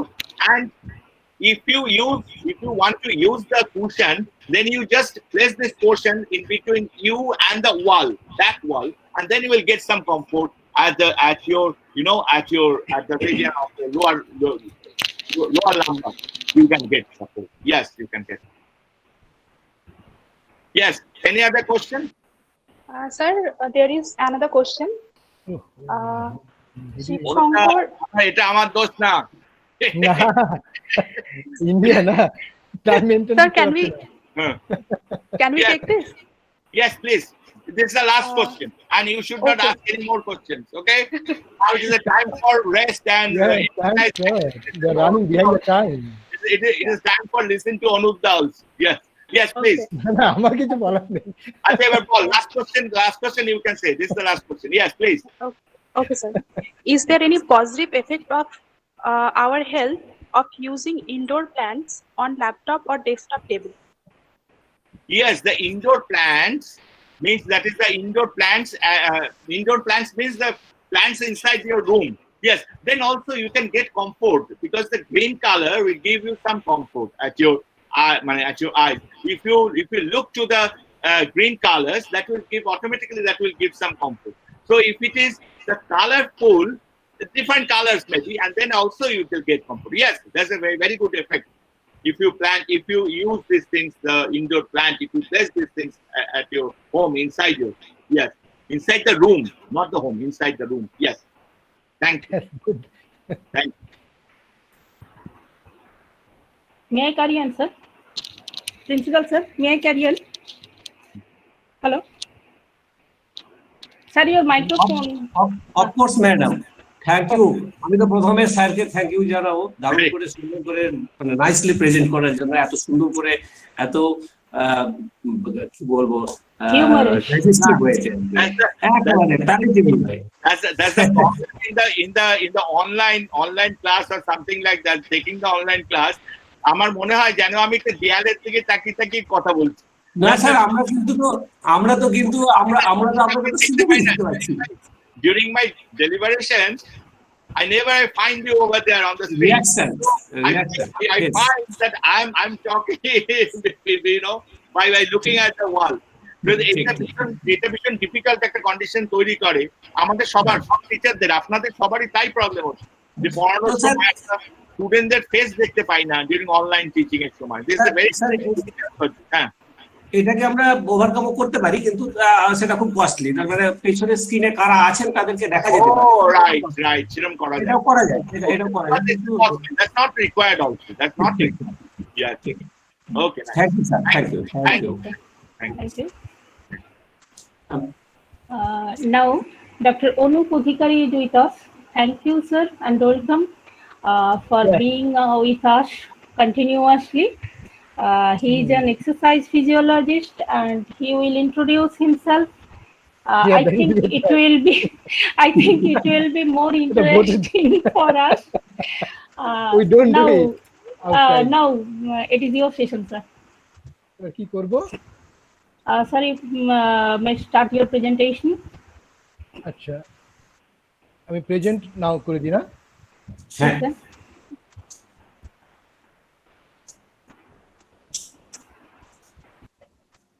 যাচ্ছে বোধহয় এবার sir, present your desktop আছে বা কিছু আছে ওখানটায়? না, শুধু এখানে share your entire screen, entire screen ওটা এবার শেয়ার করে দিই, দিয়ে আপনার প্রেজেন্টেশনটাকে অন করে দেন, দিয়ে টোটাল স্ক্রিনটাকে শেয়ার করে দিলেই হবে। এবার যাচ্ছে? হ্যাঁ স্যার, দেখা যাচ্ছে। ওকে, হ্যাঁ বাবা আমি বেঁচে গেছি, উড়ি বাবা। স্যার টোটাল ওটা ফুল ভিউ করে দেন। হ্যাঁ, ওকে ওকে ওকে, সুন্দর দেখতে। good afternoon. Actually we are running late, so I have to make a shortcut.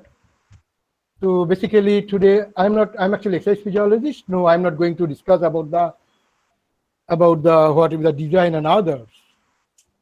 I'm just today discussing about the sports ergonomics, so that students of the ergonomics, they can involve themselves in sports and so help them to India to get L'Oreal International Standard.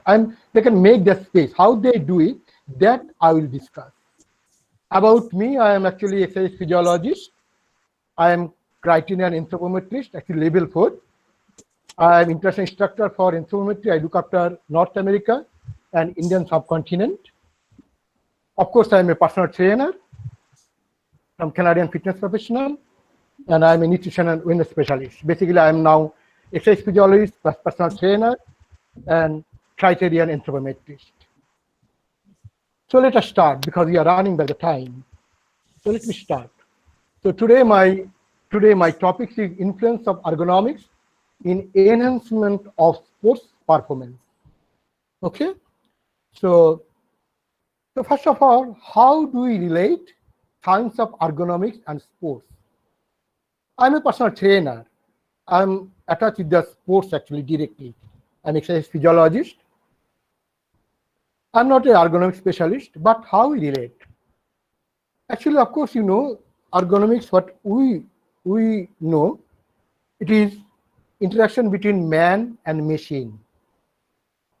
But if you go to the sports, we call it is interaction between athlete, equipment, and environment.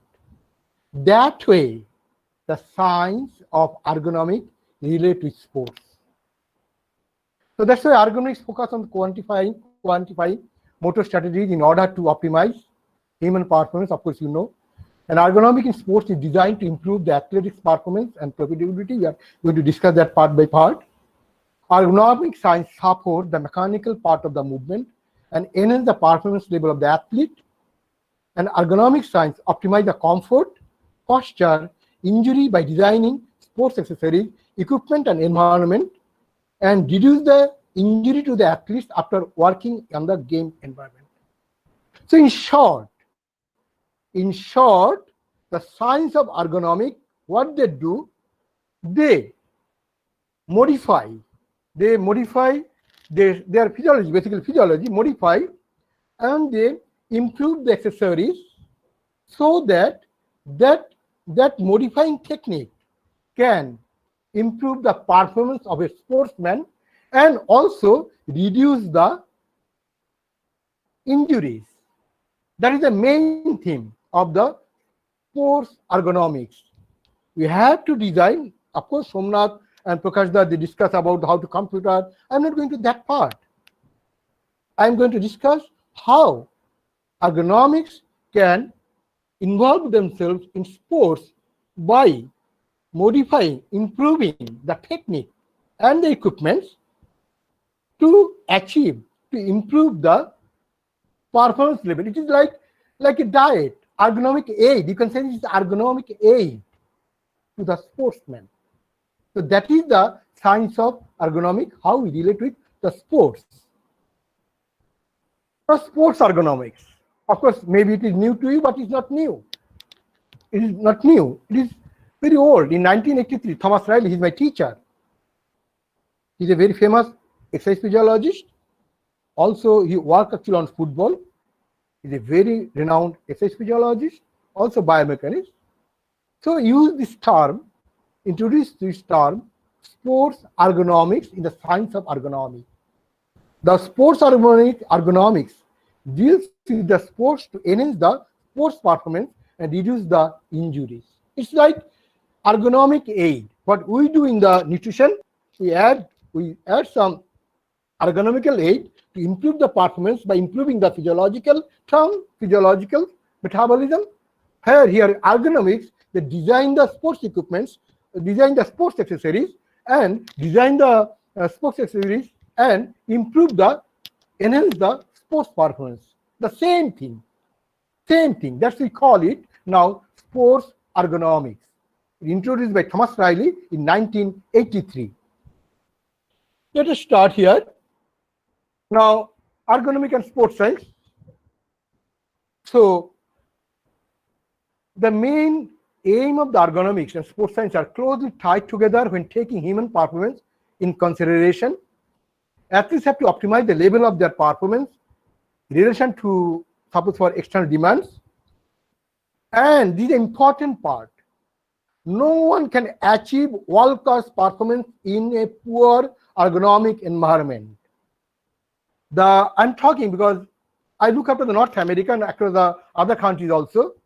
That's why they're coming up, they're going up. But India, no. If India wants medal in Olympic or international arena, they have to take the help of the ergonomics people. Without ergonomical help, it is impossible to improve the world-class performance.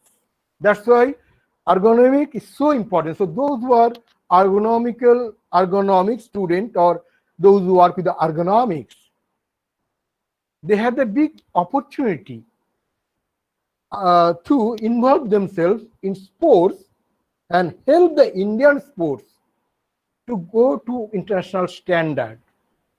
Because I left country like 20 years back, I don't know, that time also, ergonomics never, they did not enter into the sport, they did not take the help of the ergonomics. I don't know the way the situation changes last 20 years because I don't have the touch with the India.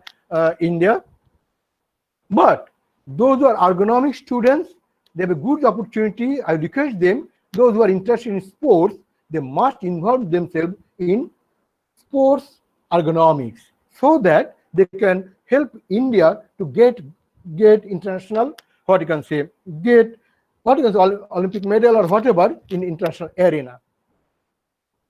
Let me start here, an ergonomic model of sports science research. Of course, there are different models are there, but I prefer this one. This is a model, how the sports science research as a main assess the human characteristics and capability. That is important. If you do that part at the middle, then you can help them to achieve optimal efficiency and improve the performance. One side, they can increase the safety and reduce the injury. If the ergonomics study the environment, ground, gymnasium, they can increase the safety and reduce the injury. That is one part. One part, reducing. One part is enhance the comfort and reducing the, reducing the effort. With less effort, you can go more result. And one is enhance the comfort. Designing sports dresses, they can enhance the comfort level. So this is a model. At the middle is the ergonomics, sports ergonomics. If the work with their help, one athlete can achieve optimal efficiency, improve the performance level. At the same time, they can increase the safety and reduce the injury. And at the same time, they can enhance the comfort level. That is the model of ergonomical research or sports ergonomic research or sports science research. Now, this is one model. This is scientific approaches to test hypotheses in experimental intervention and simulation setup in sports and ergonomics.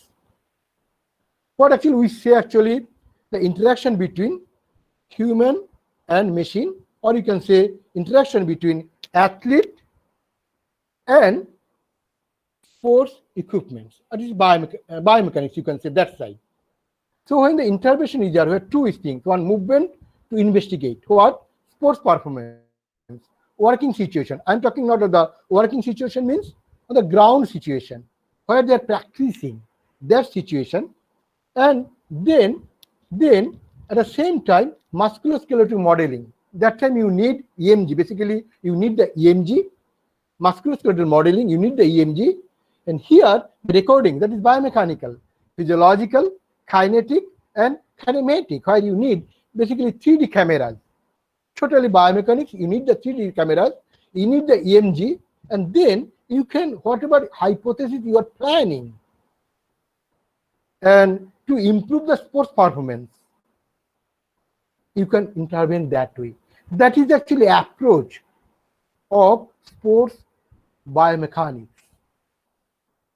Let me go to the main part. Now, what actually sports ergonomics, what they do? Basically what they do, They study the environment, here the athlete, their activities, and then they modify the sports equipment according to the athlete's best performance level with less injuries, so they can get the top result, best result. That is the way the sports ergonomics people they do it. What they do, they study the environment. That means study the athlete, this activity, that environment, everything in environments, everything is there. Mechanical, psychological, physiological, all these. And they modify the exercises, and with the help of that modification, athletes get the best result. That is the function of the sports ergonomics. Let me go here. Running shoe for sprinters, very important. You know, when they are running a person, shoe is very important. Running shoes, because you know the synthetic track, when they push it, they got extra advantage. Because all the synthetic track is like when you push it, and they will push you again, push you opposite way, biomechanically. So they get the extra mechanical help. Now I'm talking to North America. North American people, sportsmen, what they're doing, they are changing. You see that these are shoe. Here, they are changing, they are modifying, so that when athlete pushing the ground, they can get an extra mechanical help so that they can run fast. Even when the sprinter, when they start, then the starting block is an angle. When they put that rear front side of their toe, feet, say, push it, this one they push, when they push it, they get an extra, what you can say, bouncing type. If you see the Johnson, who actually banned, Johnson used that technique. When he started, he came out like a bullet. Because in running, starting is a very, very, very important in sprinting event. In sprinting event, starting is very important. So all those companies in North America, I'm talking about the North America and also Europe, everywhere, they're designing the shoe according to the athlete's feet. They're designing it so that they can get the help. Here, I'm talking, because here in India, those who are students or those who are researchers of ergonomics, they can involve themselves, they can study each athlete according to the foot, according to the feet, they can develop, they can modify the shoes so that they can extend, because you know the feet is different in different countries. Even in India, ethnical group, there are different feet there. Last year, I think 4 years back, already they have started one Tamil Nadu Sports University. They have one big, project from ICMR, and they are designing shoes for Indian population. Because all the shoes companies, those are Adidas, Nike, those are coming, they develop the shoes pattern according to Western structure. Because their structure is different. The Caucasian is different, black people are different, Latino is different. So they make the shoes according to their requirement. We India, what we do, we go to the Nike or we go to the Adidas, we buy it, we check our size, we think it is okay. No, it is not okay. Because those shoes are made for them, either Caucasian people or for the black people, not for us. But our athletes are forced to buy that one, whether it work or not work, because we don't have any option. So those who are students of ergonomics, of course, those who are researchers, you can find out which type of shoes is good for that specific athlete or that specific ethnic group. Because in India, so many ethnic groups are there, different. That foot is different, the structure is different. So they can do that, they can involve them in designing shoes for the sprinters. Then comes Here, the Ben Johnson, you know who I'm talking about, that one. Now, when you see the sprinting, they don't run straight. They slightly bend when the force comes in that way, but the shoes are like that way. So they bend it. It's not straight. You see, force is inside. When they're running, they run this way. When you see the sprinters, they sprint it like this way. See, he's actually a Canadian athlete. You see how her shoes are there on the wall, like slightly with the angle. With the angle, not like this way. If we think that the sprinter, they run this way, wrong. Firstly, they run this way, then slightly bend, all. It is like this way to get more, what you can say, mechanical help. So those are students or those are researchers in ergonomics. They can measure that. They have to find out the forces, and they can design the sole, lower part of the shoe. For sprinter as well as middle distance runner, all are same. Up to 1,500 meters, it is same way they run. Sprinter, and nowadays 300 meters also, they at the last, they sprint it. You have to design the shoe according to our Indian body type. But all the shoes are here, all are Caucasian or the black people, North American. I work with the Jamaican population. They have their own design from the company. That you can hear, you know. She, Swapna Barman, she has fingers, see? 1, 2, 3, 4, 5, 6, those are there. 12. So when she was running, she was from Calcutta Eastern Center, Shai Center. My friend Subhash Sarkar, Subhash is his coach. He had a big problem with the shoes because he's heptathlete. He had to run, sprinting, middle distance, all. He has to jump. So she had a big problem with the shoes. Because no shoes are matching with her. That time she used to go to the other people, but I don't know why. Nobody came up. I was expecting that those are ergonomics student or researcher. They should have come up and designed a specific shoe for her. But when he got the gold medal in Asian Games, now Nike came, I think Adidas. They came and they designed a shoe for her and they named the shoe for her according to her name. So there we are supposed to come and help her, but we did not. We could not help her. So those who are researchers, there are so many athletes like her. Analyze them and then design shoe specific for that athlete. He's the best example. He's from Shai Center, Calcutta, and nobody helped him. Nobody helped her. Okay, so then comes jogging shoes. Very important. One is sprinting, one is jogging. When you jog, when you ask the athlete to jog, minimum, I always say minimum more than half an hour, more than sometimes 1 hour. 1 hour they have to jog to increase the aerobic power, VO2 max. When I train my players, I train my subject, I ask them to run more than 30 to 40 minutes. In that time, the shoe is very important. That time the cushioning, because they are jogging. They are not in the competition. They're in the jogging. In that jogging, suppose I told them that you have to cover in this time minimum 10 kilometers. But if their jogging shoes are not perfect, they can't, or they may get injury. So designing jogging shoe is also one of the important part of the ergonomic specialist people. That's important. Here important is the cushioning.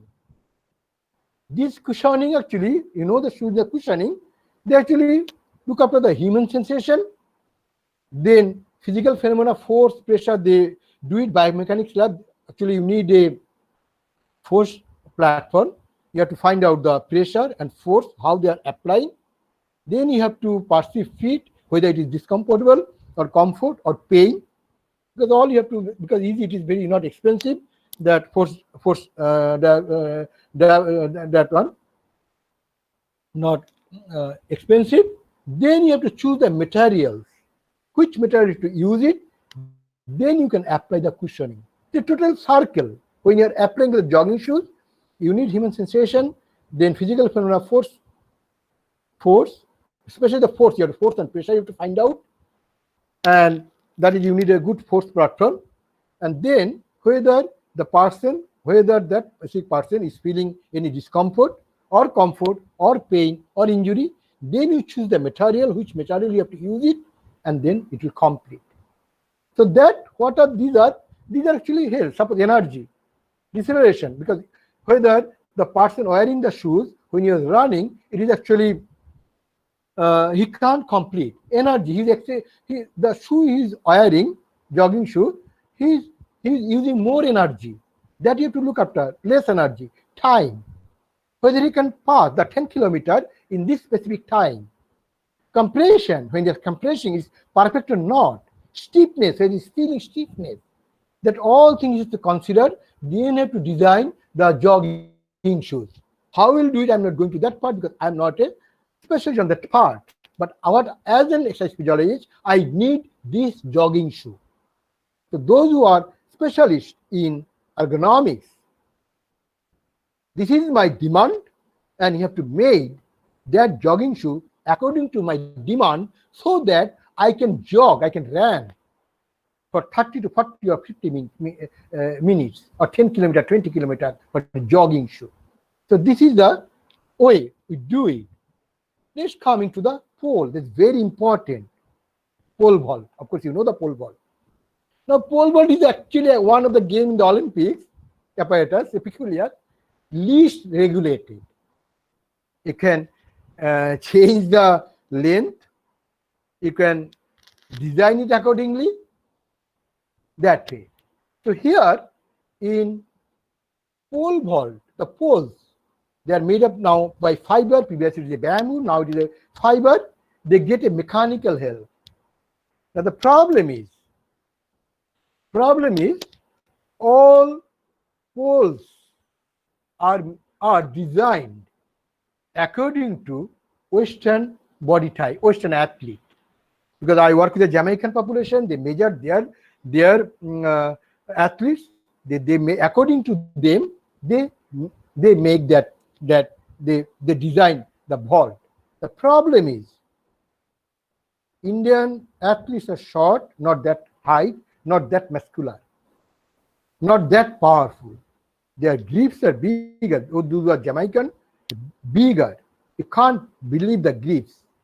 Now, when you buy those poles made for them only, and we go for Olympic or Asian Games, Olympic Games, we are in problem.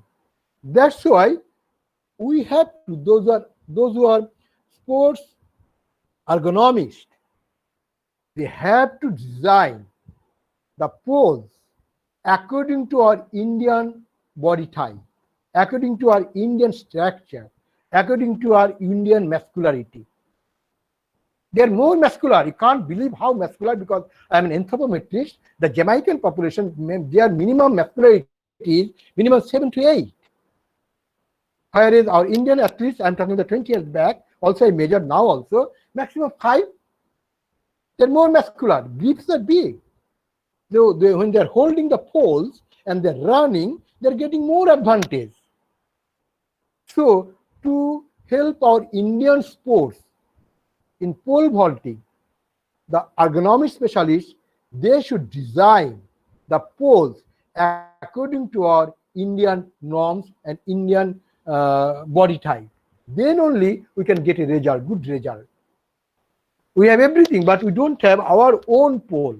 We have to depend on the pole made by the companies, which are actually designed according to the Caucasian or black people, international, according to those athletes. I'm running short. Now, swimsuit, very important. Because when you're swimming, swimsuit is very, very important. Of course, other physiological part is there. The swimsuit, they will you can say they will allow the water to pass it quickly. So all the European and North American swimmer, they have their own personal design swimsuit. We don't have. Our athletes, our swimmers, what they do, we go to the either Adidas or Nike or go to the Moidan market. We check it, we buy it, or we go to the Ambala. We check it, which is fit for me. Okay, fine. We never check it whether it is biomechanically it is fit for me or not. Whether it is biomechanically fit for that swimmer. That is the difference. We have a good swimmers, but at the same time, if you can design our body with our own body type, then you will get more advantage. All North American, all European swimmers, they have their own designed swimsuit. So here also, those are specialists in ergonomics. They should make swimsuit according to the requirement of our Indian body type. The Indian body type is different from them. When I measure them and I measure here, it's totally different. Totally different. Maybe there are 2, 3, 4% are there. Most of the swimmers' body type is completely different from us with the North American sportsmen, North American swimmers. So the sports ergonomists, they can help the swimmer to get good result in international competition. Now designing a tennis racket, all racket, not I'm talking about tennis racket, all racket, tennis, lawn tennis as well as this one. Tennis racket, of course, all athletes, I'm talking about the best tennis player, international tennis player. I met some few people, they have their own designed racket. All. They have their own designed racket. The ergonomists there, the sports ergonomists, they measure, they design it according to that sportsman, according to that tennis player. Totally important. So we don't have that one. We go to the Wilson or a big companies, we buy it, those have the money, we go to the Bangkok, buy it, we come back and we use it. Whether it is appropriate for my grip or not, no matter. No matter. But there in North America, especially Europe, I'm talking about Europe, I made them. They have their own design racket. So here also, those are sports ergonomists, they have an important role to help our Indian tennis players. Because racket handle, you can design it. There is no restriction. Then warm-up should very, very important. I'll tell you one story, what happened to us 20 years back here when I was in India. Now, design the warm-up shoot. What do we do? When I ask my player or trainer to warm up, we never allow the heat to come out. So that's why sometimes we would hoodie also.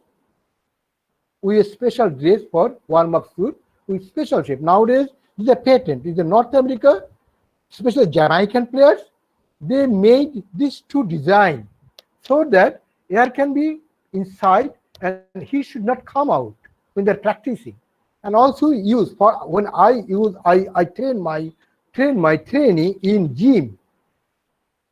I ask them, I use the hoodie, I ask them, come with hoodie. So that he should not come out. I'll tell you one thing, what happened. He's my friend, he's a coach, he's a very, very, very famous coach here in Calcutta, Indian coach.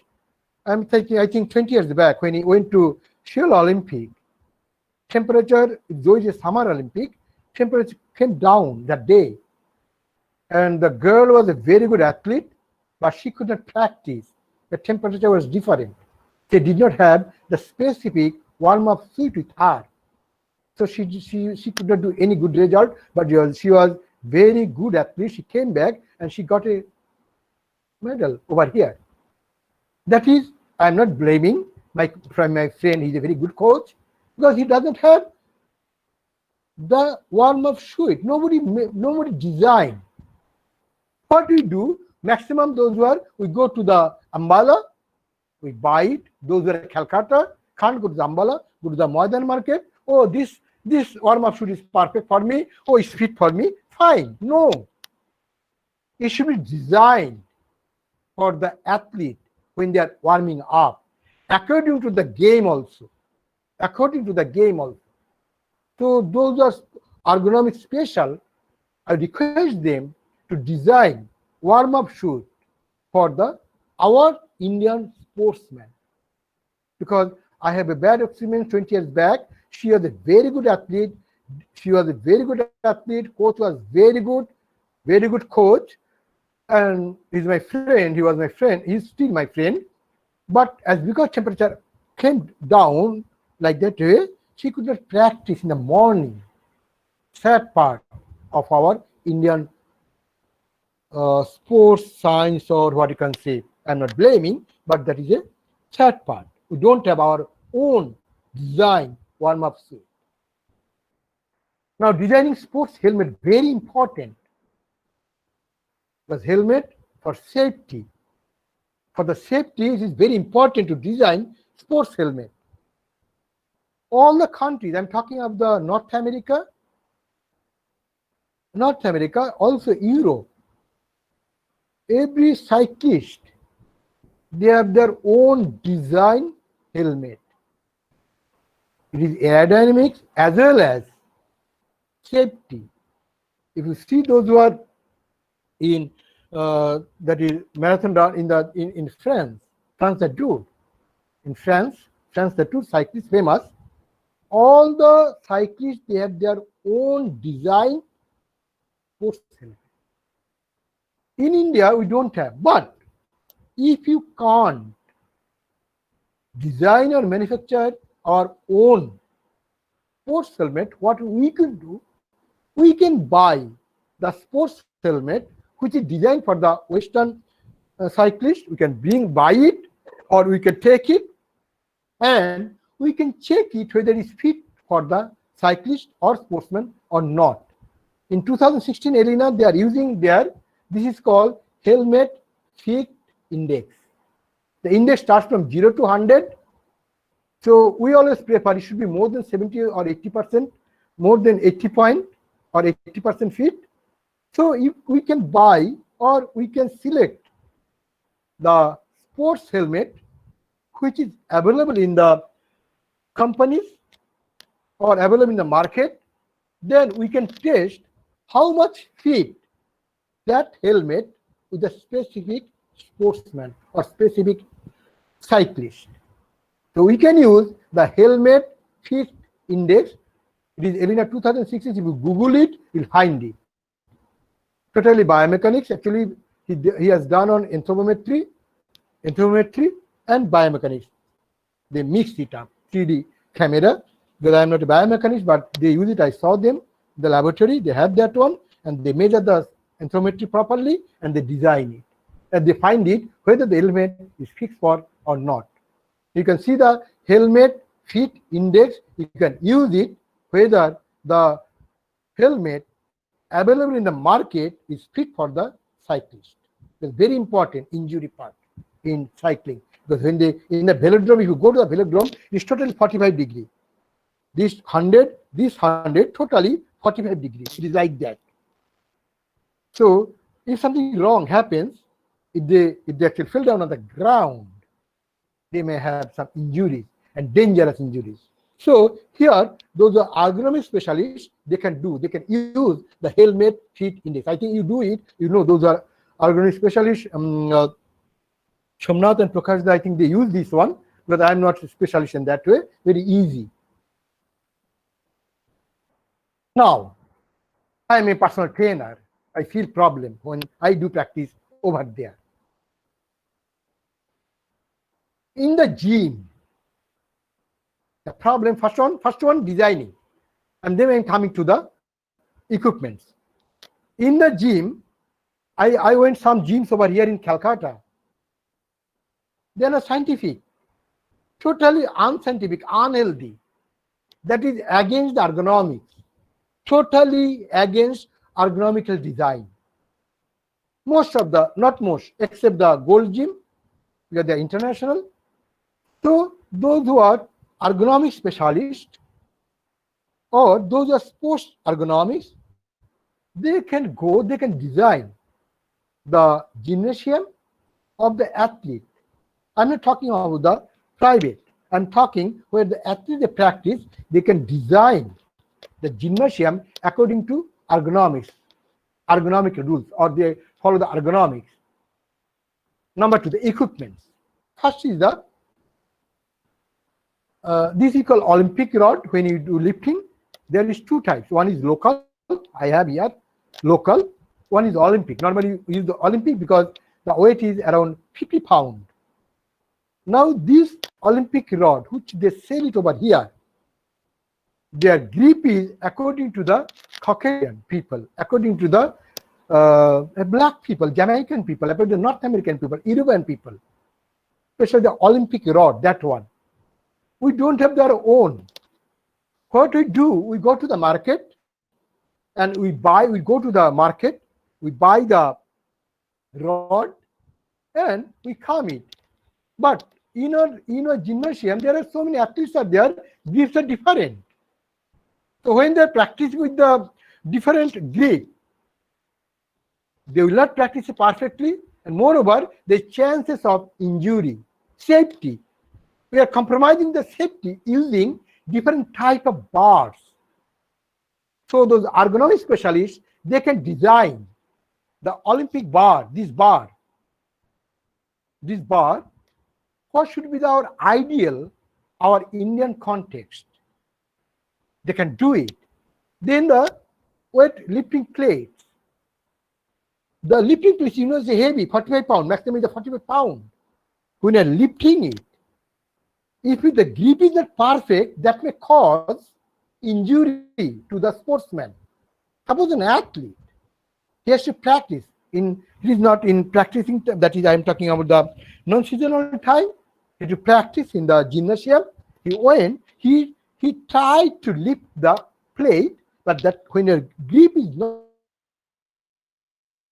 perfect according to the athlete, so when you are lifting it, chances of injury.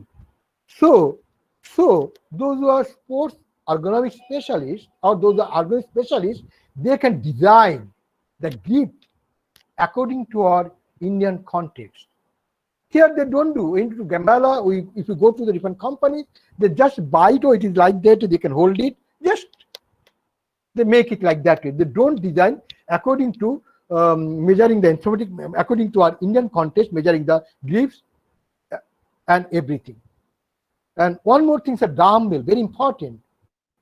When you are practicing, this is the standard, international standard, but these are all made for their measurements. The grip measurements are according to the Caucasian or the black population. That gives a move.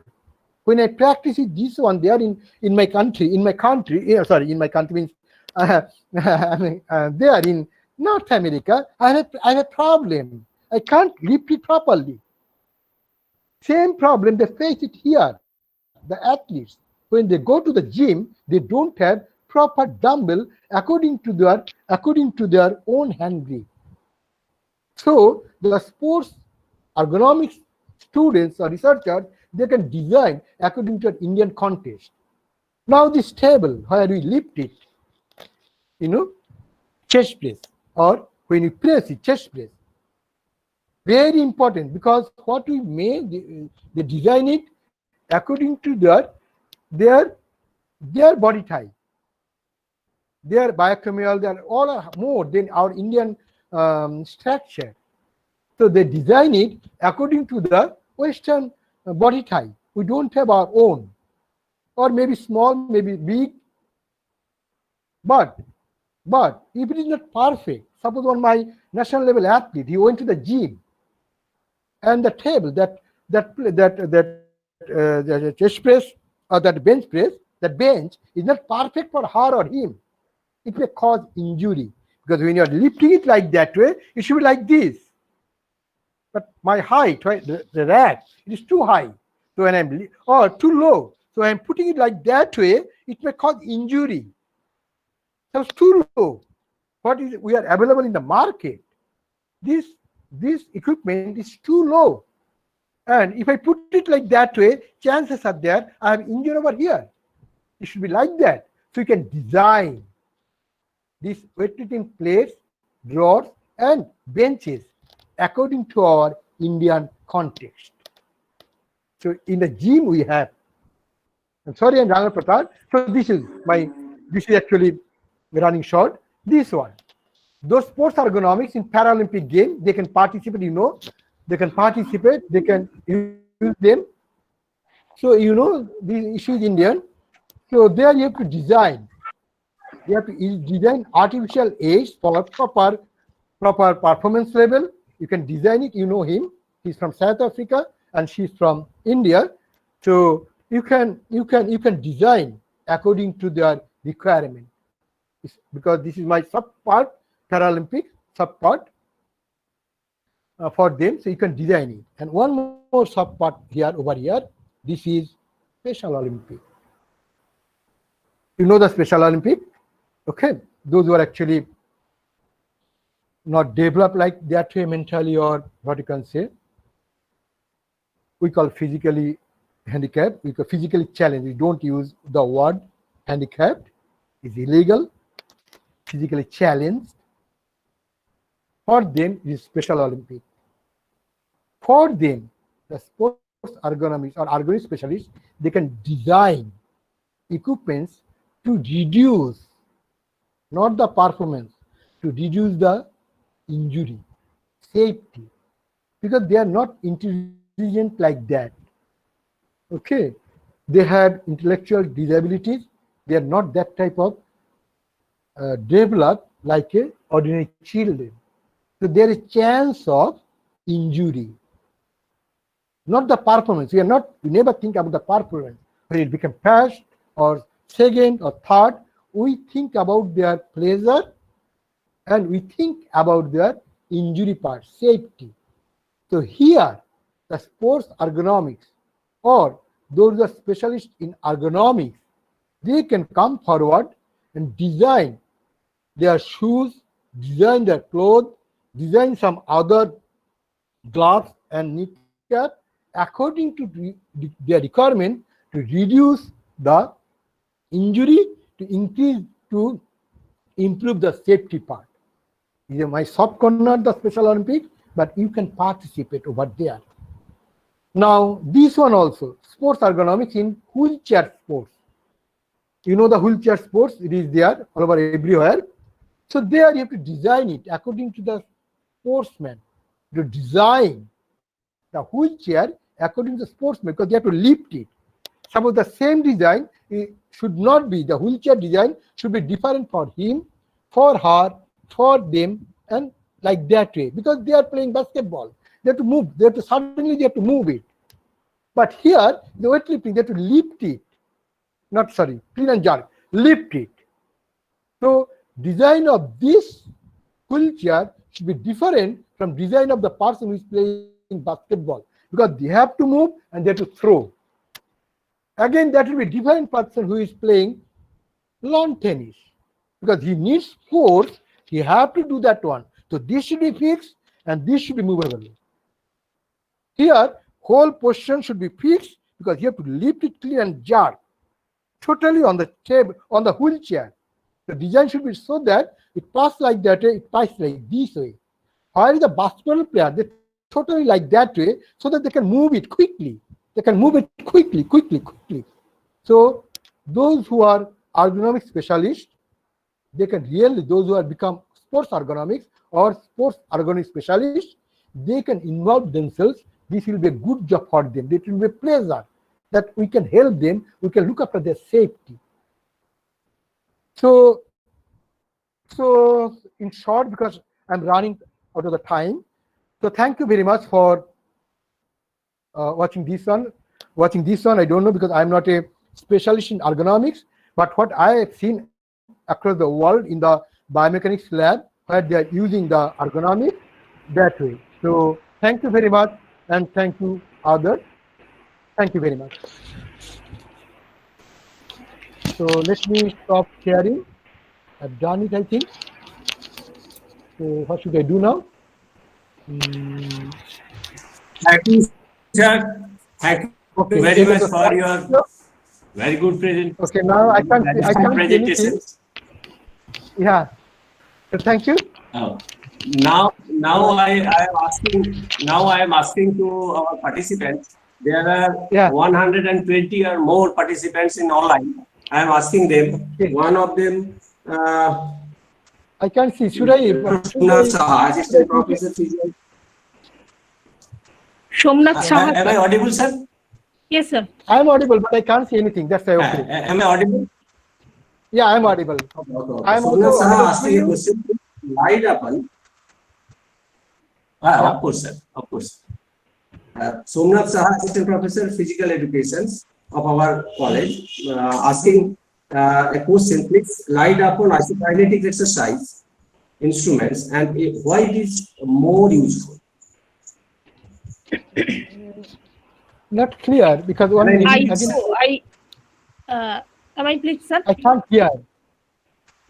Isokinetic exercise instrument and its usefulness.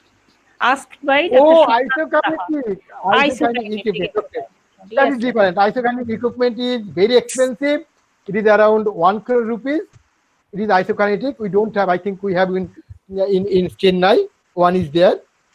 So isokinetic is different equipment. Isokinetic is actually isokinetic equipment that is when you are, suppose this is concentric exercise, concentric.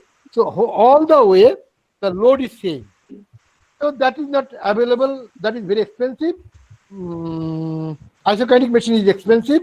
You can't use it. But what you can do, because when you are doing like that way, concentric exercise, you have to develop your own technique. The equipment is expensive. It is around 1 crore rupees. That time it was, yeah. So it is not possible to buy the isokinetic machine. Anything? Okay. Thank you. Anybody else? Anybody asking question? Madam, জিজ্ঞেস করুন কেউ আর প্রশ্ন করছেন কিনা? Yes, sir. There is a question by Shiv Shankar Mal. Can the practice of multi-gym increase the ergonomic health? I repeat, sir. Can the practice of multi-gym increase the ergonomic health?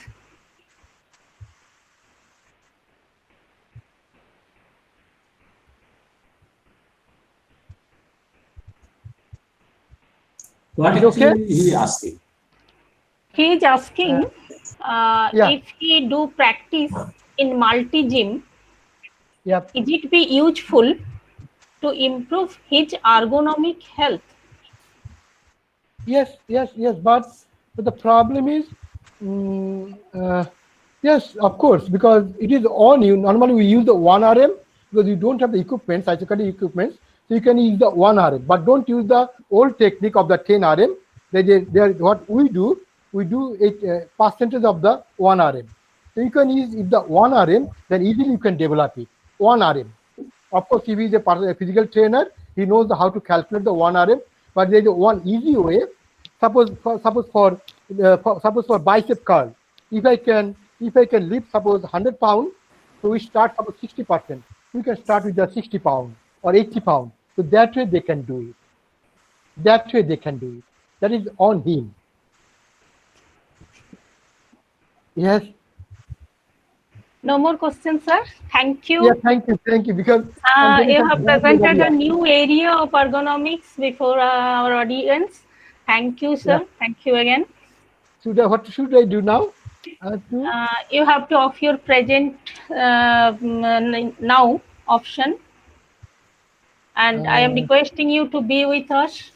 Okay, I'll be there, but I don't know what to do now because totally it is on. So should I close it?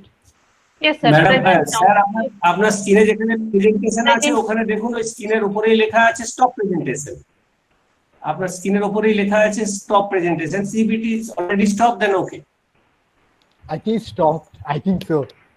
Okay. So you carry on. You carry on for the next Thank you. one. Thank you. Don't wait Thanks. for me. Yeah. Sir. Our next resource person, welcome sir, Dr. Shaijuddin Sheikh.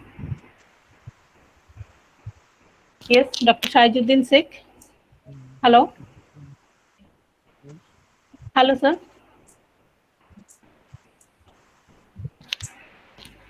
Sheikh Hello. Sir কি অনলাইনে আছেন?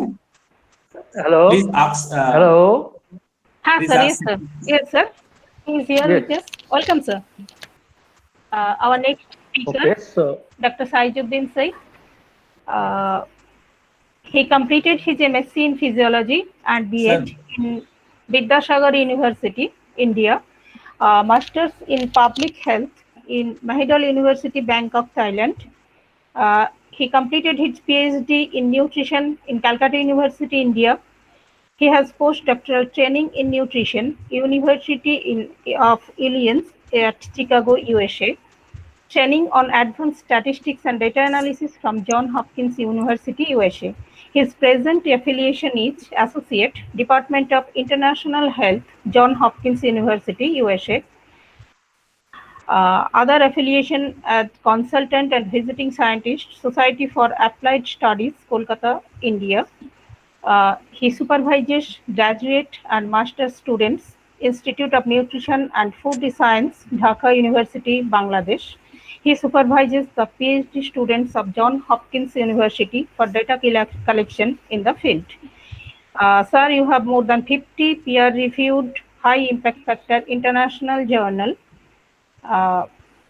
We are proud, sir, you are with us. Thank you again, sir. Welcome. So Now the session is yours. good evening, everybody, and thank you very much for inviting me. Most welcome, sir. Okay, Most thank welcome, you. sir. Thank you very much Most for welcome, organizing sir. committee and principal to invite me in at this seminar.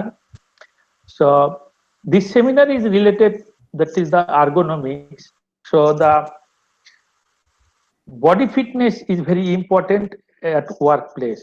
Another thing is that most of the people now are working from home due to restricted movement for COVID-19. So there is a chance of weight gain and become overweight. So now question is that how will we measure the overweight proper way? Saju, please on your camera. Please on your camera, Okay. Saju. Okay, so Please on your camera. While Okay, speaking, sir. on your camera. Now it is okay, sir. Now it is okay, sir. Yes, it is okay. Okay, now we are looking now. Yes, sir. So now question is that how we will measure the overweight in the proper way instead of body mass index. So that is why my presentation is pretty much related to the this seminar. So you know that is the obesity is becoming a focus public health concern. Obesity and occupational morbidity and mortality are global problem as well. 30% adults are overweight in urban India and 40% women are overweight in Punjab and these affluent cities. 22% male and 33% female are overweight in Delhi, Chennai, and Bombay main mega city.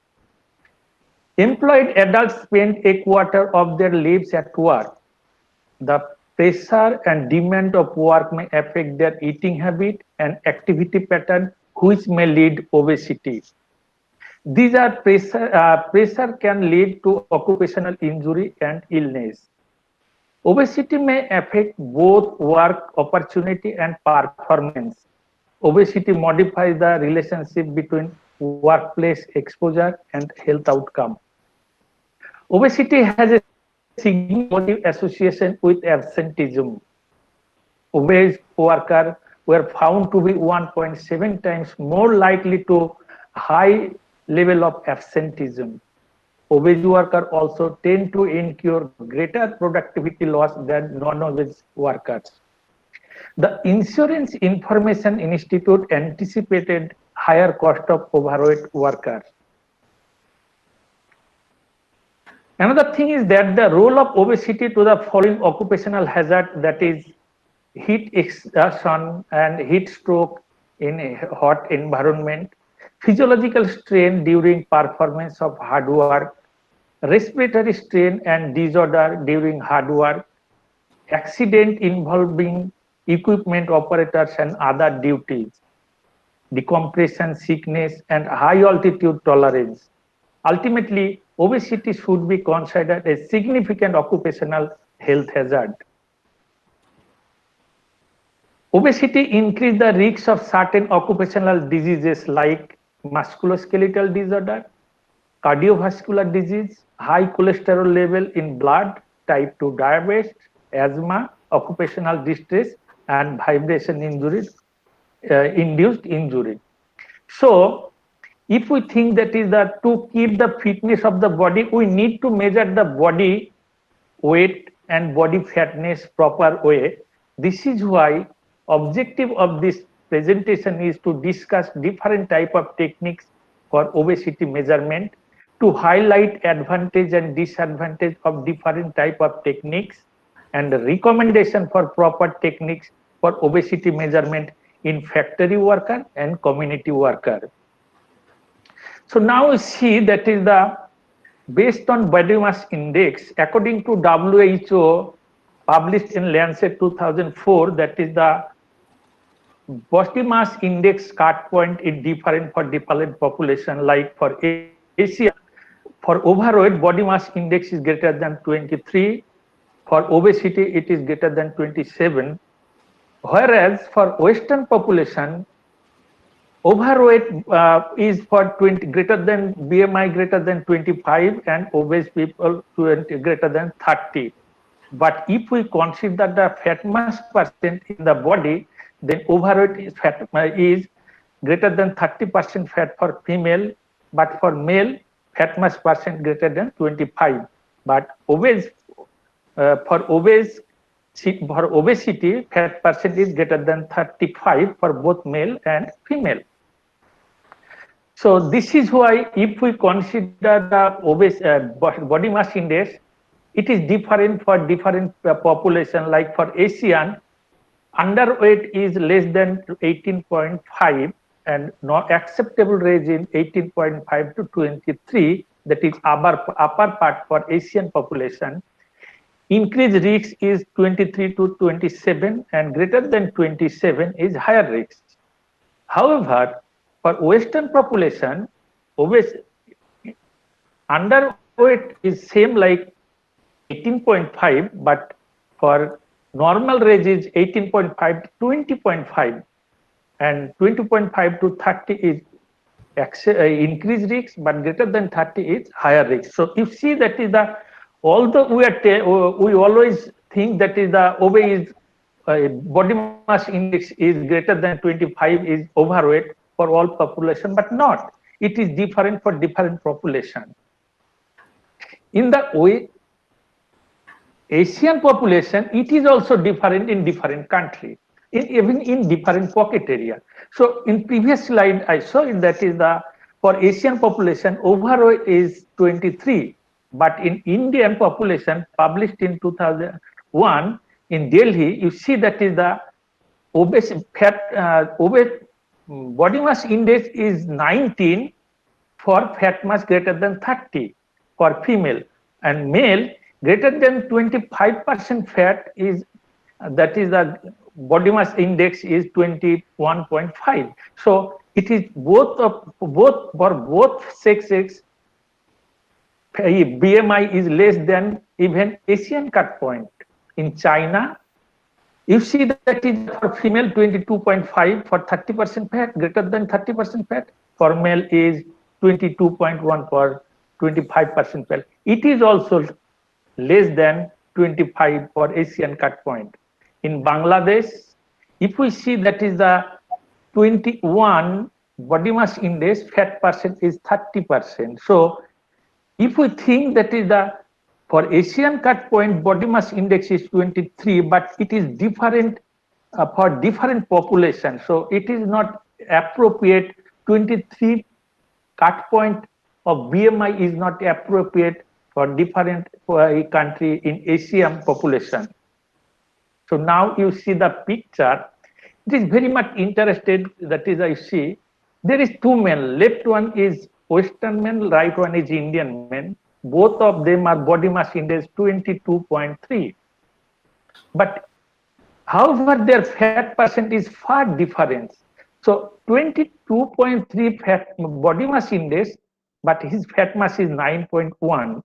However, 22.3% body mass index, the Indian person fat percent is 21.2, means 2.5 times higher than Western population.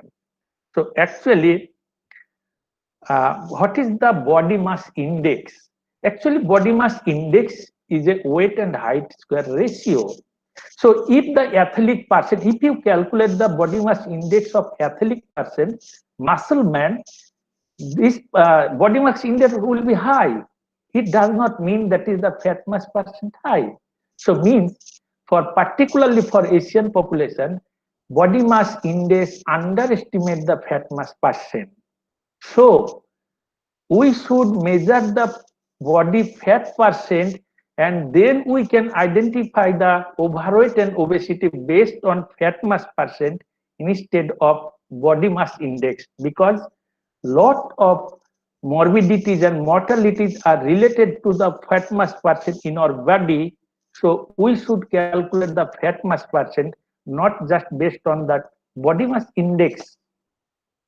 So now there is a lot of methods for fat mass percent calculation, like anthropometry, including weight, height, skin fold thickness, like bicep, triceps, subscapular, and suprailiac. These four skin fold thickness are very good predictor to estimate the fat mass percent. But if it is not possible to measure the four skin fold thicknesses, at least you can measure two skin fold thickness, that is triceps and subscapular. Both skin fold thicknesses are also very good predictor of body fat percent calculation. Now it is the another method is D2O dilution method, like reference that is isotope dilution method, bioelectrical impedance analysis method, dual energy X-ray absorbing method, underwater weighing method, air displacement plethysmography method, computer tomography method, and near infrared interactance method. So this is the lot of method for body mass index. So now we will discuss which method is appropriate for field study and which one is appropriate for laboratory method, and which one will use advantage and disadvantage of this method. Now, before going to main discussion, just I would like to introduce one thing is that if we divided in our body, there is two parts, like body fat-free mass and fat mass. We know, although there is 1 or 2% fat water in fat mass percent, but we assume that fat mass is that like oily substance. There is no water, but all water and ions are contains in fat-free mass. So that's why fat-free mass is also extracellular water ion, intercellular water ion. So all components are in fat-free mass. So if we calculate any component, like if we measure fat mass percent, then we can derive fat-free mass. Inversely, if we can calculate the fat-free mass, we can also estimate fat mass. So these are these vice versa and ratio related in our body. So now weight height measurement. You know that is a we can measure weight height in different way. This is the easy method. Weight for this these pictures are from field study.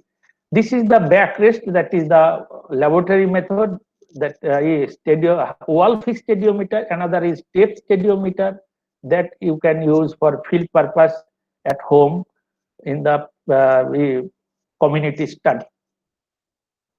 Skin fold thickness, you know this is easy, and bicep, tricep, subscapular, and suprailiac. So how we can measure the fat mass percent using the skin fold thickness? First, we calculate the body density. To calculate the body density, before that we need to calculate log skin fold thickness, like log bicep, tricep plus subscapular and suprailiac. I already told that is the if it is not possible, then we calculate log value of triceps and subscapular. Then using this log skin fold and constant value, we can calculate body density. Using this body density in series equation, we can calculate fat mass percent first directly.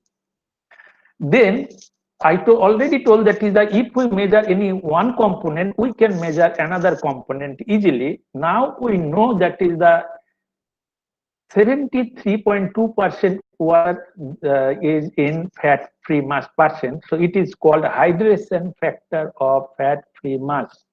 So based on this hydration factor, we can calculate fat-free mass, and then we can calculate total body water.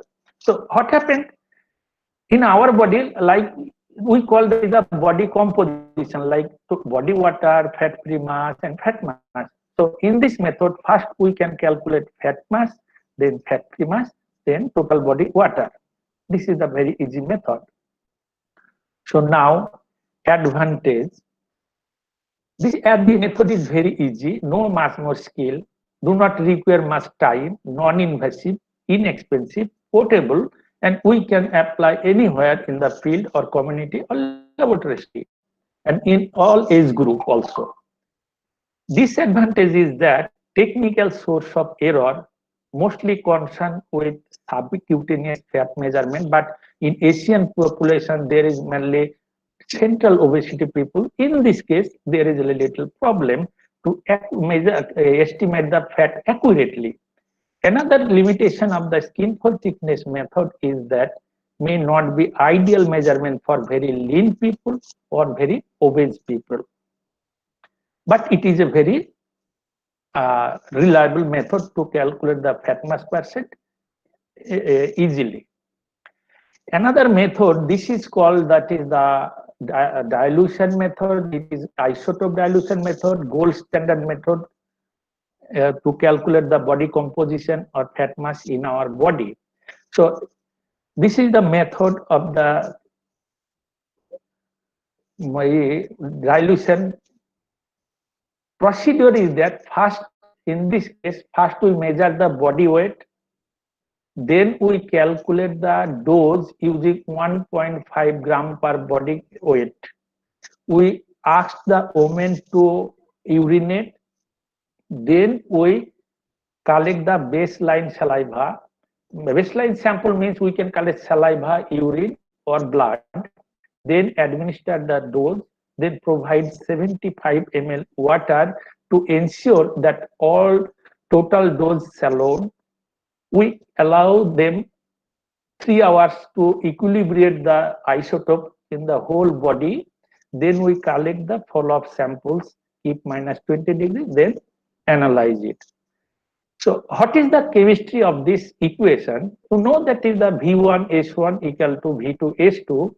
So based on that, V1 means volume of D2O that we administer based on body weight. S1 is concentration of D2O that we know that 9.8%. This is company level. V2 volume of water that we want to measure it, and S2 concentration of D2O in the body that we analyze it from the sample. So based on this method, we can calculate the total body water in our body. Then based on same way hydration factor 73.2, we can calculate fat-free mass, then fat mass. So in previous method like skin fold, first we can measure fat-free mass, then fat mass, then total body water. But in this method, we can estimate total body water, then can derive fat-free mass, then fat mass. This method is gold standard method to calculate the body composition. The advantage of this method is accuracy is very high and variation 1 to 5%, that is acceptable. No painful or harmful, It is a gold standard method for body composition measurement. Disadvantage is that very costly, analysis cost is very high, time taking, restricted for pregnant women, logistically challenged for infant and children because sample collection is challenged for infant and children, difficult to use for field purpose because logistically arrangement everything is difficult. But if we want to use this method in laboratory to develop other equation that I will discuss later, it is a very renowned method. Another method is that bioelectrical impedance analysis method. This method is not very old method, like in last decade this was introduced, but now it is developed. First, that is the machine was that is single frequency bias. We could measure the resistance and reactance using only one single frequency, but multi-frequency bias we can measure body resistance, reactance, impedance at phase angle in different frequency. So what is the component of this method that we can get it? We can get the resistance, reactance, impedance, and phase angle from this machine, and the relation among the parameter is like Pythagoras law. So if we measure only two component, we can calculate another two component based on this relation. Now, what is the principle of this method? As we know, that is the first I told, that is the fat-free mass has no ion or water. Means, sorry, fat mass has no ion and water, and fat-free mass contain ion and water. So if we put the if we pass the very minimum current like 420 microampere current in our body, then current will pass through the fat-free mass because all ion and water is in fat-free mass. So if the current pass more means resistance high, means fat-free mass high, means fat mass low. So if we measure if in this machine record, if we get the more resistance, means fat mass percent high, but fat-free mass percent low. Based on this principle, we can calculate the body composition like fat-free mass, fat mass, and total body water using this method. So this is very challenging method and lot of factor depend. So what we do, first wear a dry cloth, take rest for 15 minutes before test, lie down on non-conductive bed, separate legs and hands so that do not touch body. Generally, we recommend that the arms will be apart from the body at 30-degree angle, but legs are separated at 45 to 60-degree angle. Then clean the skin contact area on hand and legs and put the electrode, connect the cable and turn on the machine. Within 30 seconds, machine will give the reading. We can record the value from machine to paper form, or we can save this value with subject number in the machine, and later we can download the value from machine to computer. Now, I already told that is a single frequency bias, just we can measure resistance and reactance only 50 kilohertz, but multi-frequency bias we can measure impedance and resistance at 5, 50, 100 and 200 kilohertz. So this value cannot estimate body water directly. We need to develop a regression equation. Based on that, in regression equation, we need resistance, weight, and height. So we also, this resistance value alone cannot measure the body fatness or water.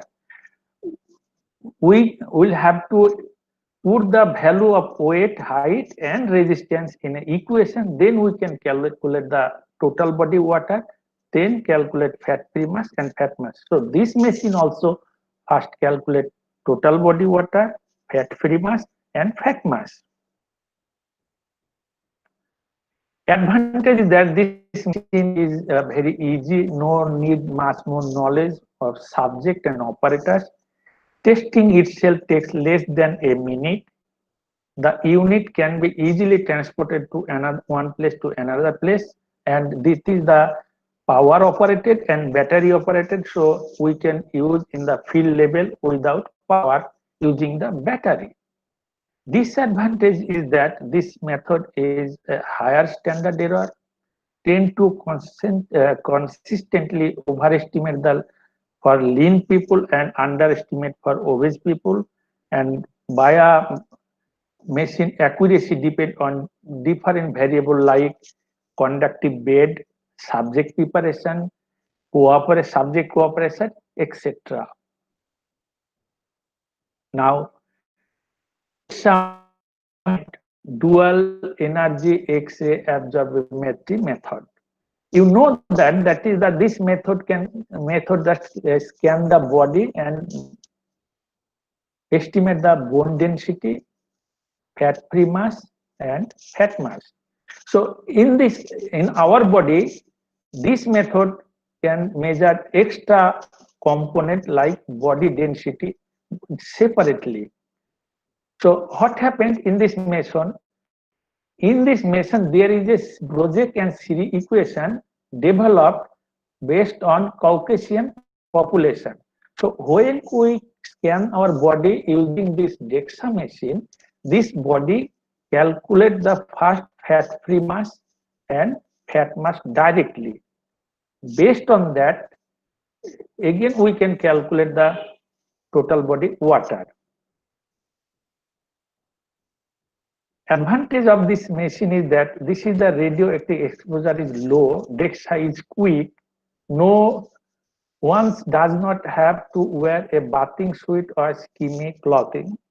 There is no special preparation on part of the participant, but disadvantage is that DEXA machine is very costly.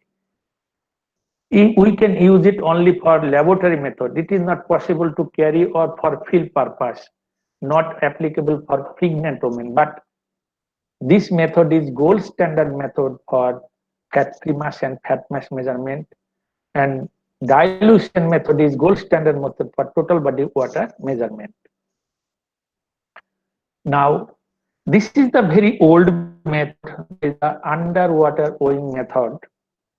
This method is follow the Archimedes law. Like if we immerse any substance in a body, the same volume of water displaces the same.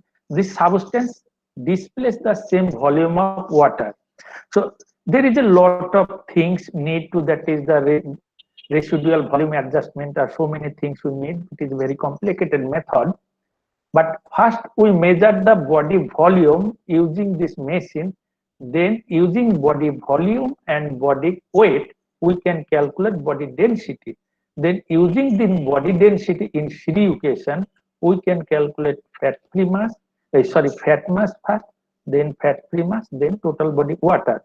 This method is also very old method and reliable method, but this method has a lot of advantages and disadvantages. Like advantage is that this technique is currently considered the gold standard method for fat mass measurement, but repeated measurement usually prove consistent and can use for that progress. But main problem of this instrument is that subject cooperation. This will need a lot of machines equipment. Need calculation is very required in-depth knowledge, calculation, so many calculation, computation, and it is not possible for, it is very difficult for physically challenged subject. But this method is very good to measure the fat mass percent measurement using the body density first. Ear displacement plethysmography method. Ear displacement plethysmography method is just like underwater weighing method. You know that is the underwater weighing method is lot of challenge, has a lot of challenge, but this method has no much more challenge. Like principle is same, like same volume, this subject, same volume of displays the same volume of air. So based on the same principle, this method calculate the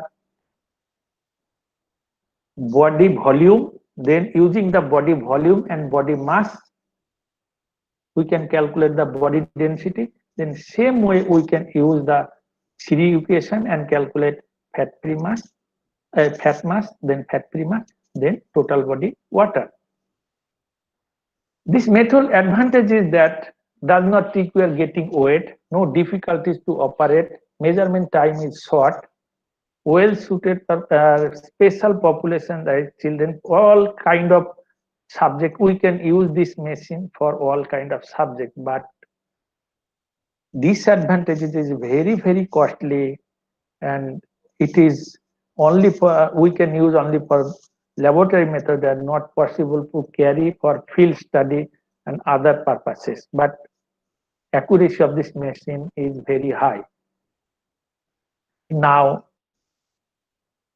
we discuss here like 7 methods, but which method will use for factory purposes, for field purposes, to calculate the fat mass percent and fat-free mass percent? We can use the bioelectrical impedance analysis method, but this method has some limitation. Then what kind of limitation? Limitation is that this equation is age, sex, and ethnic specific. For example, we cannot use this American developed equation in Asian population.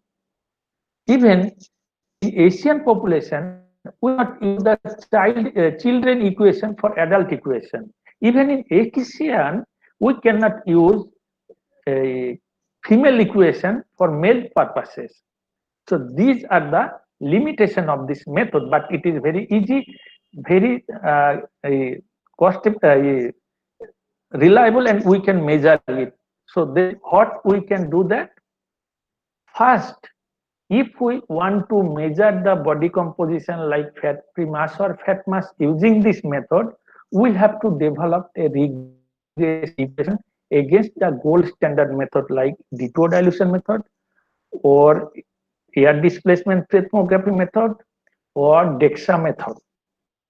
After that, we can suppose we can take 100 subjects and use the fat mass percent using bioelectrical impedance method and DEXA method. And based on DEXA value, we can develop a regression equation of bioelectrical impedance method. Then we can use in the whole population. This is the procedure. And this is little bit challenge for a short project or for a few subjects. That's why, otherwise, if we want to measure for a big sample size in a community study, then we can do the pilot study, then we can use in a broad way. Anthropometry method, just we can use the anthropometry height, weight, and we can calculate fat-free mass, fat mass, and total body water. But we have Asian population only children, not for adults. So we cannot calculate just using weight, height. We cannot calculate fat-free mass or fat mass directly, just using the weight and height. But inflow thickness, it is a very reliable method, easy method, and we can use it for all age group and both female, male, and everywhere. It would be good if we want to measure a body fat percent easily. We have validated a lot of this skinfold method in India, Bangladesh. We can use just 4 skinfold method. It is good. If it is not possible, just measure triceps subscapular, calculate body density using Curie equation, and calculate the body fat percent. And it is this accuracy is also good. A lot of publication on it for Indian and Bangladesh population. So recommendation is that just to measure the fat mass percent in community study or factory worker, skin fold thickness is a good method. But if we want to use another method, another sophisticated method, easily for field purposes, then we can use bioelectrical method, but need to develop first regression equation using the gold standard method. So these are the things that we can use to measure the body fat percent. And although we are using the body mass index, but my recommendation based on this, I have also a lot of publication on this topic. My suggestion is that we should measure the obesity and overweight based on body fat mass instead of body mass index. So at the end of this presentation, thank you very much for your kind patience. And if you have any question, you can ask me.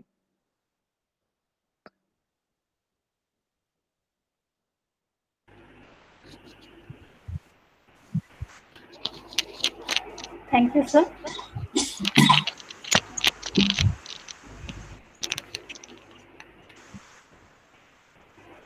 Any question from audience?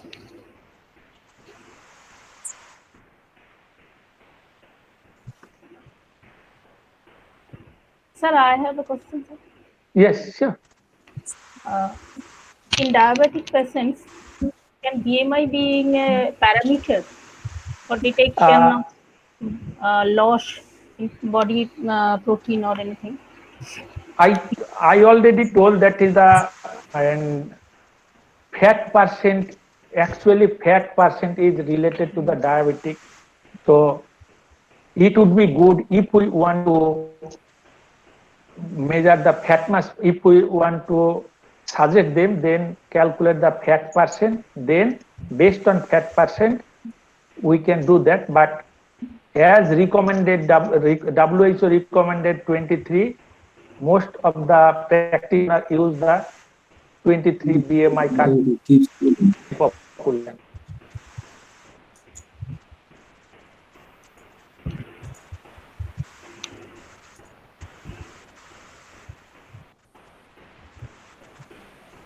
Thank you, sir. Our lecture session is over now. Thank you all. Now the session of vote of thanks. It will be delivered by Dr. Monalisha Banerjee. Monalisha, hello. Yes, ma'am. Now start your session.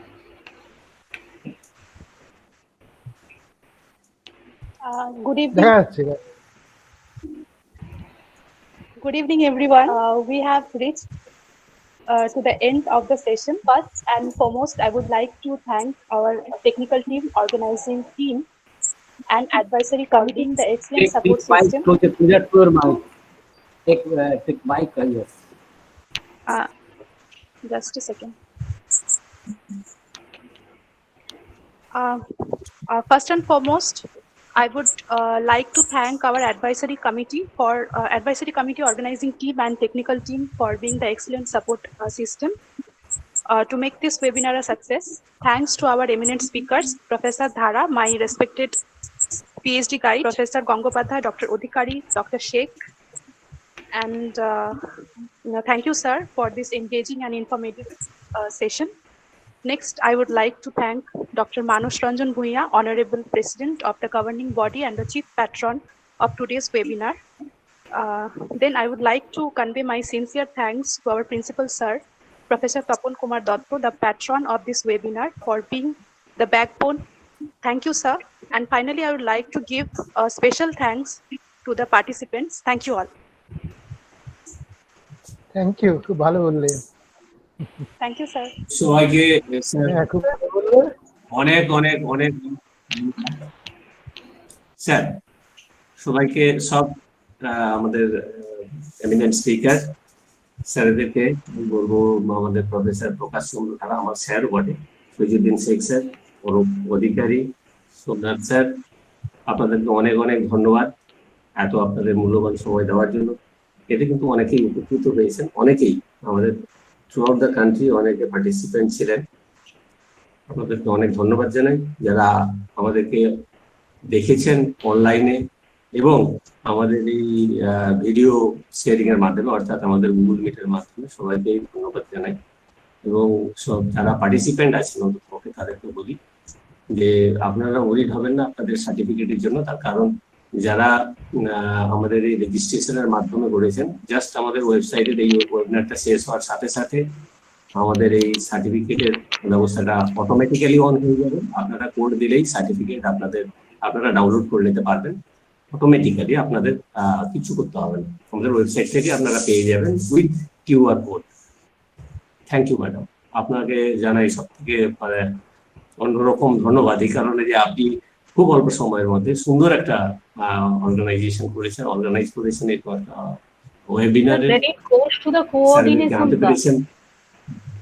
Credit goes to the coordination among the team. We are all on the same boat, sir. We all tried for the success. Thank you, sir, also. আমাদের technical টিমের যারা আছে, আমাদের সোমনাথ, সুপ্রিয়, Mona Lisa, আমাদের আরো অনেকে আছেন তার সঙ্গে, সবাইকেই আমি থ্যাঙ্কস জানাই ঠিক খুব সুন্দর করে এই অনুষ্ঠানটাকে করার জন্য। আপনি এখানে বলুন। Thank you, sir. Thank you. This is the end of our program. No. ভালো হলো, খুব ভালো হয়েছে। নমস্কার। খুব ভালো হয়েছে। সবাইকে দেখতে পেলাম তো অনেকদিন পরে। হ্যাঁ, সবাইকে দেখতে পেলাম। Okay, sir. Okay, bye. Bye, এখন sir. কি করবো? এখন কি করবো? স্যার একটা লিফট করুন, এখান থেকে লেফট করলেই হয়ে যাবে sir. Anup sir. Okay, bye. Thank you. Thank you, bye bye. ঠিক, থ্যাংক ইউ।